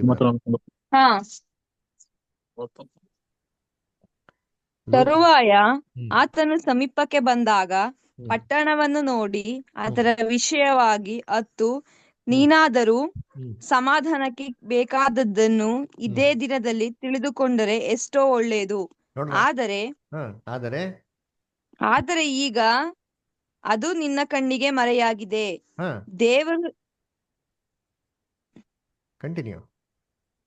ದೇವರು ನಿನಗೆ ದರ್ಶನ ಕೊಟ್ಟ ಸಮಯವನ್ನು ನೀನು ತಿಳುಕೊಳ್ಳಲಿಲ್ಲವಾದ್ದರಿಂದ ನಿನ್ನ ವೈರಿಗಳು ಒಡ್ಡು ಕಟ್ಟಿ ನಿನ್ನ ಸುತ್ತಲೂ ಮುತ್ತಿಗೆ ಹಾಕಿ ಹ್ಮ್ ಎಲ್ಲಾ ಕಡೆಗಳಲ್ಲಿಯೂ ನಿನ್ನನ್ನು ಹ್ಮ್ ಬಂದು ಮಾಡಿ ನಿನ್ನೊಳಗಿರುವ ನಿನ್ನ ಜನರನ್ನು ನಿರ್ಮೂಲ ಮಾಡಿ ಹ ನಿನ್ನಲ್ಲಿ ಕಲ್ಲಿನ ಮೇಲೆ ಕಲ್ಲು ನಿಲ್ಲದಂತೆ ಹ್ಮ್ ಮಾಡುವ ದಿವಸಗಳು ನಿನ್ನ ಹ್ಮ್ ಮೇಲೆ ಬರುವವು ಅಂದನು. ನೋಡ್ರ, ಕಣ್ಣೀರಿಟ್ಟು ಹೇಳ್ತಾರೆ ಸ್ವಾಮಿ, ಯೋಚನೆ ಮಾಡ್ರಿ ಅಂತೀನಿ. ಕಲ್ಲು ಮೇಲೆ ಕಲ್ಲಿರುವಂತೆ ಮಕ್ಳುಗಳನ್ನ ಕಡ್ದಿ ತಿಂದಿರಂತ ಒಂದು ಸನ್ನಿವೇಶಗಳಿದೆ. ಅದರ ಕರ್ತನಲ್ಲಿ ಪ್ರೀತಿಯಂತ ಸೌರ ಸೌರಗಳೇ, ಏನ್ರಿ ಇದು ಇಸ್ರೇಲ್ ಬಂದಂತ ದೇವರ ಕೋಪ, ವೇದನೆ, ಯಾತನೆ. ಆ ಯಾತನೆ ಪಡ್ತಾರೆ ಬೇಕಾದ್ರೆ ಏನ್ ಕೇಳ್ತಾರೆ, ಸ್ವಾಮಿ ಒಂದೇ ಒಂದು ತೊಟ್ಟು ನೀರು, ಜಾಸ್ತಿ ಬೇಡ, ಒಂದೇ ಒಂದು ತೊಟ್ಟು ಕುಡಿ ಅಂತ ಹೇಳ್ತಾರೆ. ಇದೇನ್ ಗೊತ್ತಾ, ಇಸ್ರೇಲ್ನ ಲೋಕದಲ್ಲಿ ಎಲ್ಲಾ ಕಡೆ ಚದುರಿಸ್ಬಿಡ್ತಾರೆ. ಇದು ಪಾಠ ಇದೆ, ನಾವು ನೋಡೋಣ. ಇಸ್ರೇಲ್ ಬಗ್ಗೆ ಚರಿತ್ರೆಯಲ್ಲಿ ಪಾಠ ಇದೆ, ಇದನ್ನ ನೋಡೋಣ. ಇದೆಲ್ಲ ಟಿವಿನಲ್ಲಿ ಟೆಲಿಕಾಸ್ಟ್ ಆಗಿದೆ ಆಯ್ತಾ. ಇದನ್ನ ಬೈಬಲ್ ಪ್ರಾಫಸಿ ಮುಖಾಂತರ ನೋಡೋಣ ಮುಂದೆ ಬರೋ ದಿನಗಳಲ್ಲಿ. ಇಸ್ರೇಲ್ನ ಎಲ್ಲಾ ಕಡೆ ಸ್ಕ್ಯಾಟರ್ ಮಾಡ್ಬಿಡ್ತಾರೆ ಅಲ್ರ. ಸೆಕೆಂಡ್ ವರ್ಲ್ಡ್ ವಾರ್ ಟೈಮಲ್ಲಿ ಹಿಟ್ಲರ್ ಏನಪ್ಪ ಮಾಡ್ತಾ ಇದ್ರೆ 60 ಲಕ್ಷ ಯಹೂದ್ಯರನ್ನ ಸಿಸ್ಟಮ್ಯಾಟಿಕ್ ಆಗಿ ಏನ್ ಮಾಡ್ತಾನೆ, ಕರ್ಕೊಂಡ್ಬಿಡ್ತಾನ್ರಿ. ಕರ್ಕೊಂಡ್ಬಿಟ್ಟು ಹಾಲೋಕಾಸ್ಟ್ ಚೇಂಬರ್ ಅಂತ ಮಾಡ್ತಾನೆ. ಒಬ್ಬ ಯಹೂದ್ಯನಿಗೆ ಹೆಂಗ್ ಹಿಂಸೆ ಕೊಡ್ತಾನೆ ಅಂತಂದ್ರೆ, ಅವನ ಮೈ ಮೇಲೆ ಎಲ್ಲ ಬಿಚ್ಚಾಕ್ಬಿಡ್ತಾನೆ, ವಸ್ತ್ರಗಳು ಬಟ್ಟೆನೇ ಇರಲ್ಲ. ಒಂದು ಮೈ ಮೇಲೆ ಒಂದು ಜಾಗದಲ್ಲಿ ಕೂದಲು ಇರ್ಬಾರ್ದ್ರಿ, ಅಥವಾ ಫುಲ್ ಕೂದಲು ಶೇವ್ ಮಾಡ್ಬಿಡ್ತಾನೆ. ತಿನ್ನೋದಕ್ಕೆ ಒಂದು ದಿನಕ್ಕೆ ಒಂದೇ ಒಂದು ಸ್ಲೈಸ್ ಬ್ರೆಡ್, ಎಷ್ಟು, ಒಂದು ಸ್ಲೈಸ್, ಯೋಚನೆ ಮಾಡಿರ್ತೀನಿ. ಕುಡಿಯೋದಕ್ಕೆ ಒಂದೇ ಒಂದು ಗ್ಲಾಸ್ ಆಫ್ ವಾಟರ್. ಸ್ನಾನ ಮಾಡಂಗಿಲ್ಲ ಜೀವಂತವಾಗಿ, ಅಷ್ಟೇ ಮುಗೀತ, ಲಾಸ್ಟ್ ಅಷ್ಟೇ ಅವ್ರ ಲೈಫ್. ಅದರ ಟಾಯ್ಲೆಟ್ಗೆ ಹೋದ್ರೆ ವಾಶ್ರೂಮ್ ಎಲ್ಲ ಮಾಡ್ಕೊಡಕ್ಕೆ ಅನುಮತಿ ಇಲ್ಲ ರೀ. ಆ ದರಿದ್ರದಲ್ಲೇ ಬದುಕಿರ್ಬೇಕು, ಸಾಯ್ಬೇಕು, ಹಂಗೆ ಮಾಡ್ಬಿಟ್ಟಾರಿ. ನೋಡಿ ಹೆಂಗಾಗ್ಬಿಟ್ರೆ ಮೂಳೆಗಳು ನೋಡಿದ್ರಿ. ಅದರ ಎಲ್ಲ ಬರೀ ಸ್ಕೆಲಿಟನ್ ಆಗ್ಬಿಡ್ತಾರೆ. ಸತ್ತೋಗಿದ್ಮೇಲೆ ಕೂಡ ಅವನ್ನ ಜೀವಂತವಾಗಿ ಬಿಟ್ಟಿಲ್ಲ. ಸತ್ತೋಗಿದ್ಮೇಲೆ ಅವರ ಡೆಡ್ ಬಾಡಿಗಳನ್ನ ಪೋಸ್ಟ್ ಮಾರ್ಟಮ್ ಮಾಡಿ ಚರ್ಮಗಳನ್ನ ಸುಳ್ದಿ ಮೂಳೆಗಳೆಲ್ಲ ಸಪ್ರೇಟ್ ಆಗಿಟ್ಟು ಆ ಚರ್ಮಗಳಲ್ಲಿ ಜರ್ಮನ್ ಆರ್ಮಿಗೆ ಲೆದರ್ ಐಟಮ್ಸ್ ಮಾಡಿದ್ದಾರೆ. ಏನ್ ಟಾರ್ಚರು ಅಂತಂದ್ರೆ, ಆ ಟೈಮಲ್ಲಿ ಯಹೂದ್ಯರುಗಳು ವರ್ಲ್ಡ್ ಪವರ್ ಅಂತ ಕೇಳ್ಕೊಂತಾರೆ. ದಯವಿಟ್ಟು ದಯವಿಟ್ಟು ಸ್ವಾಮಿ, ದಯವಿಟ್ಟು ನಮ್ಗೆ ಏನ್ ಮಾಡಿ ಒಂದು ಕೃಪೆ, ಜಾಸ್ತಿ ಬೇಡ, ಒಂದೇ ಒಂದು ತೊಟ್ಟು ನೀರಷ್ಟು ಕೊಟ್ಬಿಡಿ ಅಂತಂದ್ರು. ದೇವ್ರವ್ರ ಮಾತನ್ನು ಕೇಳಲಿಲ್ಲ. ಯಾಕೆ ಗೊತ್ತಾ, ಅವ್ರಿಗೇನು ಕೃಪೆ ಕಾಲ ಇತ್ತು. ಎಷ್ಟು ಕೃಪೆ ಕೊಟ್ಟಿರೋದ್ರೆ ಲೋಕದಲ್ಲಿ ಎಲ್ಲಾರ್ಕಿಂತ ದೇವ್ರ ಮಕ್ಕಳು ಅಂತ ನಿಮ್ಮನ್ನ ಆದ್ಕೊಂಡಿದ್ರಿ. ಯಾವ್ದರ ಬಲಿಪೀಠಗಳಂತೆ, ಯಜ್ಞಗಳಂತೆ, ಅದರ ನ್ಯಾಯ ಪ್ರಮಾಣಗಳಂತೆ, ಪ್ರವಾದಿಗಳಂತೆ, ಪಿತೃಗಳಂತೆ, ಕೊನೆಗೆ ನನ್ನ ಮಗನ್ನೇ ಕೊಟ್ಬಿಟ್ನಲ್ಲಪ್ಪ. ಇವ್ರೇನ್ ಮಾಡಿದ್ರು, ಆ ಮಗನ್ನ ಸಾಯಿಸಾಕಿರಂದ ಯಹೂದ್ಯರು ಕೊಟ್ಟಿದ್ದ ಕೃಪೆ ಕಾಲ ಮುಗಿಸ್ಬಿಟ್ರು. ಅದಕ್ಕೆ ಹೇಳ್ತಾನೆ ಅಬ್ರಾಹ್ಮ, ನಿನಗೊಂದು ಒಳ್ಳೆ ಕಾಲ ಇತ್ತು, ಆಗ ಅವ್ನು ಕೆಟ್ಟದಿತ್ತು. ನಿನ್ಗೆ ಯಹೂದ್ಯರ ಕಾಲದಲ್ಲಿ ನಿಂಗೆಲ್ಲ ಫೇವರ್ ಇತ್ತು, ನೀನು ಅದೇನ್ ಮಾಡಲಿಲ್ಲ, ಯೂಸ್ ಮಾಡ್ಕೊಂಡಿಲ್ಲ. ಅನ್ಯ ಜನಗಳಿಗೆ ಕೃಪೆ ಇಲ್ಲ, ಅವರೆಲ್ಲ ವೇದನೆ ಪಡ್ತಾಯಿದ್ರು. ಆದ್ರೆ ನಿನ್ನ ಕಾಲ ಮುಗೀತಪ್ಪ, ತೀರಿತು, ಮುಗೀತ ಕಾಲ ಅಷ್ಟೇ. ಅದರ ಇವಾಗ ಯಾರ ಕೃಪೆ ಇದೆ, ಅನ್ಯ ಜನಗನ ಕೃಪೆ ಇದೆ, ಲಾಜರಸ್ಗೆ ಕೃಪೆ ಇದೆ, ನಿನಗೆ ಅದಿಲ್ಲ. ಯಾಕಪ್ಪ ನಿನಗಿಲ್ಲ ಅಂತಂದ್ರೆ ಏನ್ರಿ, ಒಂದು ದೊಡ್ಡ ಡಂಗೂರ ಇದೆ, ಒಂದು ದೊಡ್ಡ ಗ್ಯಾಪ್ ಇದೆ. ಏನದು ಗ್ಯಾಪು, ನ್ಯಾಯ ಪ್ರಮಾಣ. ಇವತ್ತು ಇಸ್ರೇಲ್ ಜನಗಳು ಯೇಸು ಕ್ರಿಸ್ತನ ಅಕ್ಸೆಪ್ಟ್ ಮಾಡಲ್ಲ ರೀ. ಇವತ್ತೋಗಿ ಯಾರು ಇಸ್ರೇಲ್ಗೆ ಹೋಗಿ ಭೇಟಿ ಮಾಡಿದ್ದೀನಿ, ಒಬ್ಬ ಜೂನ, ಅವ್ನಿಗೋಗಿ ಜೀಸಸ್ ಕ್ರೈಸ್ಟ್ ಬಗ್ಗೆ ಹೇಳಿ, ಈ doesn't accept Jesus Christ as a savior. He still believes in the Lord. He still believes in the law and the Torah. ಇನ್ನ ಇವತ್ತು ತೋರಾನ ನಂಬ್ಕೊಂತಾರೆ. ಗೊತ್ತಾ, ನ್ಯಾಯ ಪ್ರಮಾಣ ಅಷ್ಟು ಮುಖ್ಯ. ಕ್ರಿಸ್ತ ಯೇಸುವನ್ನು ನಂಬ್ದಿರೋರು ಯಾವತ್ತೂ ದೇವ್ರ ಕಡೆ ಇವತ್ತು ಬರಕ್ ಸಾಧ್ಯ ಇಲ್ಲ. ವಾಕ್ಯ ಇದೆ, ಓದ ನೋಡಿದ್ದೀನಿ ಇಲ್ಲಿ. ಯೋಹಾನ 1:17 ಓದಿ. ಯೋಹಾನ 1ನೇ ಅಧ್ಯಾಯ 17ನೇ ವಾಕ್ಯ ಓದ್ರಿ. ಧರ್ಮಶಾಸ್ತ್ರವು ಮೋಶೆ ಮುಖಾಂತರ ಕೊಡಲ್ಪಟ್ಟಿತು, ಕೃಪೆಯು ಸತ್ಯವು ಯೇಸು ಕ್ರಿಸ್ತನ ಮುಖಾಂತರ ಬಂದವು. ನೋಡ್ರ, ಕೃಪೆ ಸತ್ಯ ಬಂದಿದ್ದೆ ಕ್ರಿಸ್ತನ ಮುಖಾಂತರ. ಇವ್ರು ಬಿಟ್ಬಿಟ್ರು. ಕೃಪೆ ಸತ್ಯ ಬಿಟ್ಟಿದ್ಮೇಲೆ ಇನ್ನೇನ್ ದೇವ್ ಕೃಪೆ ಕೊಡ್ತಾರೆ, ದಯ ಕೇಳ್ತಾರೆ. ಹೆಂಗೆ ಒಂದು ತೊಟ್ಟು ನೀರು ಕೊಡ್ತಾರೆ ಹೇಳಿ, ನ್ಯಾಯ ಪ್ರಮಾಣದಿಂದ. ಅದರಿಂದ ದೊಡ್ಡ ಡಂಗೂರ ಇದೆ. ಅದರ ಅವಾಗ ಬ್ರದರ್ ಓದ್ರಲ್ಲ ಏನ್ರಿ, ನಮ್ಗೊಂದು ದೊಡ್ಡ ಗ್ಯಾಪ್ ಇದೆ. ಆ ದೊಡ್ಡ ಗ್ಯಾಪ್ ಏನ್ ಮಾಡಿದ್ರಂತೆ, ಇಸ್ರಾ ಬ್ರದರ್ ಓದ್ರಲ್ಲ ವಾಕ್ಯ, ಗಲಾತಿರ್ಲಿ, ಅದ್ ನೋಡ್ತೀನಿ. ಆ ದೊಡ್ಡ ಗ್ಯಾಪ್ ಇದ್ದಿದ್ದೆ ಕ್ರಿಸ್ತನು. ಅದನ್ನೇನ್ ಮಾಡಿದ್ರೆ ದೇವರು ಕ್ರಿಸ್ತನ ಮುಖಾಂತರ ಒಂದಾಗಿ ಮಾಡಿದ್ದಾರೆ. ಆದ್ರೆ ಯಹೂದ್ಯರು ಇವತ್ತು ಕೂಡ ಅದೇನ್ ಮಾಡಕ್ ಹೋಗಲ್ಲ, ನಂಬೋದಿಕ್ ಹೋಗಲ್ಲ. ನ್ಯಾಯ ಪ್ರಮಾಣದಲ್ಲೇ ನಂಬ್ತಾರೆ. ಅದರಿಂದ ಈ ಕಡೆ ಆ ಕಡೆ ಒಬ್ರು ಯಾವ ಹೋಗಲ್ಲ, ಆ ಕಡೆ ಈ ಕಡೆ ಬರಕ್ಕೆ ಸಾಧ್ಯ ಇಲ್ಲ. ಬರಬೇಕು ಅಂತಂದ್ರೆ ನ್ಯಾಯ ಪ್ರಮಾಣ ಮಾಡ್ಬೇಕು, ಬಿಟ್ಟೆ ಬರ್ಬೇಕು. ಅದಕ್ಕೆ ಆಗಲ್ಲ ಅಂದ್ಬಿಟ್ರು. ಅದಕ್ಕೆ ಏನ್ ಕೇಳ್ಕೊಂತಾನೆ, ಆಯ್ತು ಸ್ವಾಮಿ, ನಮ್ಮ ಮನೇಲಿ ಏನವ್ರೆ, ಇನ್ನು 5 ಜನ ಸಹೋದರವ್ರೆ, ಕಳಿಸಿ ಅಂತ ಹೇಳ್ತಾರೆ. ಯಾಕೆ 5 ಜನ ಮಾತಾಡೋರು, 10 ಜನ ಮಾತಾಡ್ಬೇಕಲ್ಲ, ಒಬ್ಬ ಸಹೋದರ ಬಗ್ಗೆ ಹೇಳ್ಬೇಕಲ್ಲ, ಯಾಕೆ 5 ಜನ? ಯಾಕೆ ಅಂತಂದ್ರೆ ಇಸ್ರೇಲ್ ಅಲ್ಲಿ ಎಷ್ಟು ಗೋತ್ರ ಇತ್ತು, ಯಾರು ಹೇಳ್ತೀರಾ? 12. ವೆರಿ ಗುಡ್, 12 ಗೋತ್ರ. ಸೋಲೋಮನ್ ಸತ್ತಿದ ನಂತರ ಅದೇನಾಯ್ತು, ಡಿವೈಡ್ ಆಯ್ತು. 10 ಒಬ್ರು ತಗೊಂತಾರೆ, 2 ಇನ್ನೊಬ್ರು ತಗೊಂತಾರೆ. ಎಸ್ 10 ಮತ್ತೆ 2 ಆಯ್ತು. 2 ಅದರ 2 ಗೋತ್ರ ಸೇರಿ ಎಷ್ಟು ರಾಜ್ಯ ಆಯ್ತು? ಒಂದು ರಾಜ್ಯ ಆಯ್ತು. ಒಂದು. Very good. ಹಂಗಾರೆ ಬೆನ್ಯಾಮೀನರು ಮತ್ತೆ ಕರೆಕ್ಟ್ ಬ್ರದರ್. ಬೆನ್ಯಾಮಿನ್ ಯೂದ ಸೇರ್ಬಿಟ್ಟು ಒಂದು ರಾಜ್ಯವಾಯಿತು. ರಾಜ್ಯ ಆಯ್ತು. ಅದರ ಅಂದ್ರೆ 2 ಸೇರಿ ಒಂದಾಯ್ದ್ರ ಅಂದ್ರೆ 10 ಸೇರಿಬಿಟ್ಟು 5 ಆಯ್ತು. ಅಂದ್ರೆ ಏನಪ್ಪಾ, ಮಿಕ್ಕಿದ 5 ಮಂದಿ ಅಂದ್ರೆ ಮಿಕ್ಕಿದ ಯಹೂದ್ಯರು. ಆ ಮಿಕ್ಕಿದ ಯಹೂದ್ಯರ್ಗೆ ಹೋಗಿ ಸುವಾರ್ತೆ ಸಾರಿನ ಕೇಳ್ತಾರ ಅವರು. ಅಬ್ರಾಹ್ಮೇ ಉತ್ತರ ಕೊಟ್ಬಿಟ್ರು, ಅಪ್ಪ ಅವ್ರಿಗೆ ನ್ಯಾಯ ಪ್ರಮಾಣ ಕೊಟ್ಟಿದೆ, ಮೋಸೆ ಮತ್ತೆ ಪ್ರವಾದಿಗಳ ಮಾತುಗಳು ಕೊಟ್ಟಿದೆ, ಅದನ್ನ ಕೇಳಲಿ ಅಂತಂತಾರೆ. ಅದನ್ನೇ ಕೇಳ್ದಿರೋರು ಏನ್ರಿ ಇವ್ರ ಮಾತನ್ನ ಕೇಳ್ತಾರ? ವಾಕ್ಯ ಓದಿದ್ದೀನಿ, ಯೋಹಾನ 5ನೇ ಅಧ್ಯಾಯ 46-47. ಯೋಹಾನ 5ನೇ ಅಧ್ಯಾಯ ಓದಿ ಬದಲಾಯಿಸಬಹುದು 46-47. ಅವನು ನನ್ನ ವಿಷಯವಾಗಿ ಬರೆದನು, ಆದ್ದರಿಂದ ನೀವು ಮೋಶೆಯ ಮಾತನ್ನು ನಂಬುವವರಾಗಿದ್ದರೆ ನನ್ನ ಮಾತನ್ನು ನಂಬುತ್ತಿದ್ದೀರಿ. ಅವನು ಬರೆದ ಮಾತುಗಳನ್ನು ನೀವು ನಂಬದಿದ್ದರೆ ನಾನು ಹೇಳುವ ಮಾತುಗಳನ್ನು ಹೇಗೆ ನಂಬೀರಿ ಅಂದನು. ನೋಡ್ರ ಏನ್ ಕ್ಲಿಯರ್ ಹೇಳ್ತಾನೆ ಯೇಸು ಕ್ರಿಸ್ತ ಯಹೂದ್ಯರಿಗೆ ಹೇಳ್ತಾರೆ, ಮೋಸೆ ನನ್ನ ಬಗ್ಗೆ ಬರ್ದವನೆ, ಅದನ್ನ ಮಾತು ನಂಬ್ರಪ್ಪ. ಅದನ್ನೇ ನಂಬ್ದಿರೋ ನನ್ನ ಮಾತಿಗೆ ನಂಬ್ತೀರಾ ನೀವು ನಂಬಲ್ಲ ಅಂತ ಹೇಳ್ತಾರೆ. ಅದನ್ನೇ ಅವ್ರು ಹೇಳಿದ್ದು ಅಲ್ಲಿ.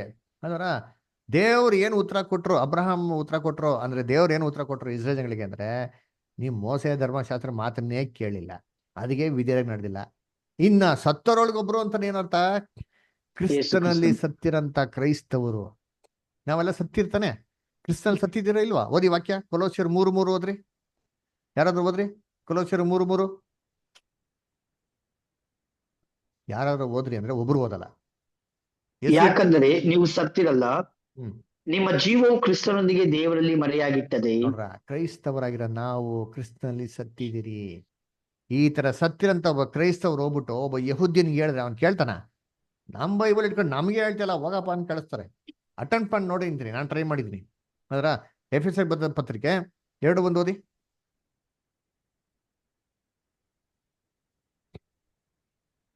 ಆತನು ಅಪರಾಧಗಳ ಮತ್ತು ಪಾಪಗಳ ದೆಸೆಯಿಂದ ಸತ್ತವರಾಗಿದ್ದ ನಿಮ್ಮನ್ನು ಸಹ ಬದುಕಿಸಿದನು.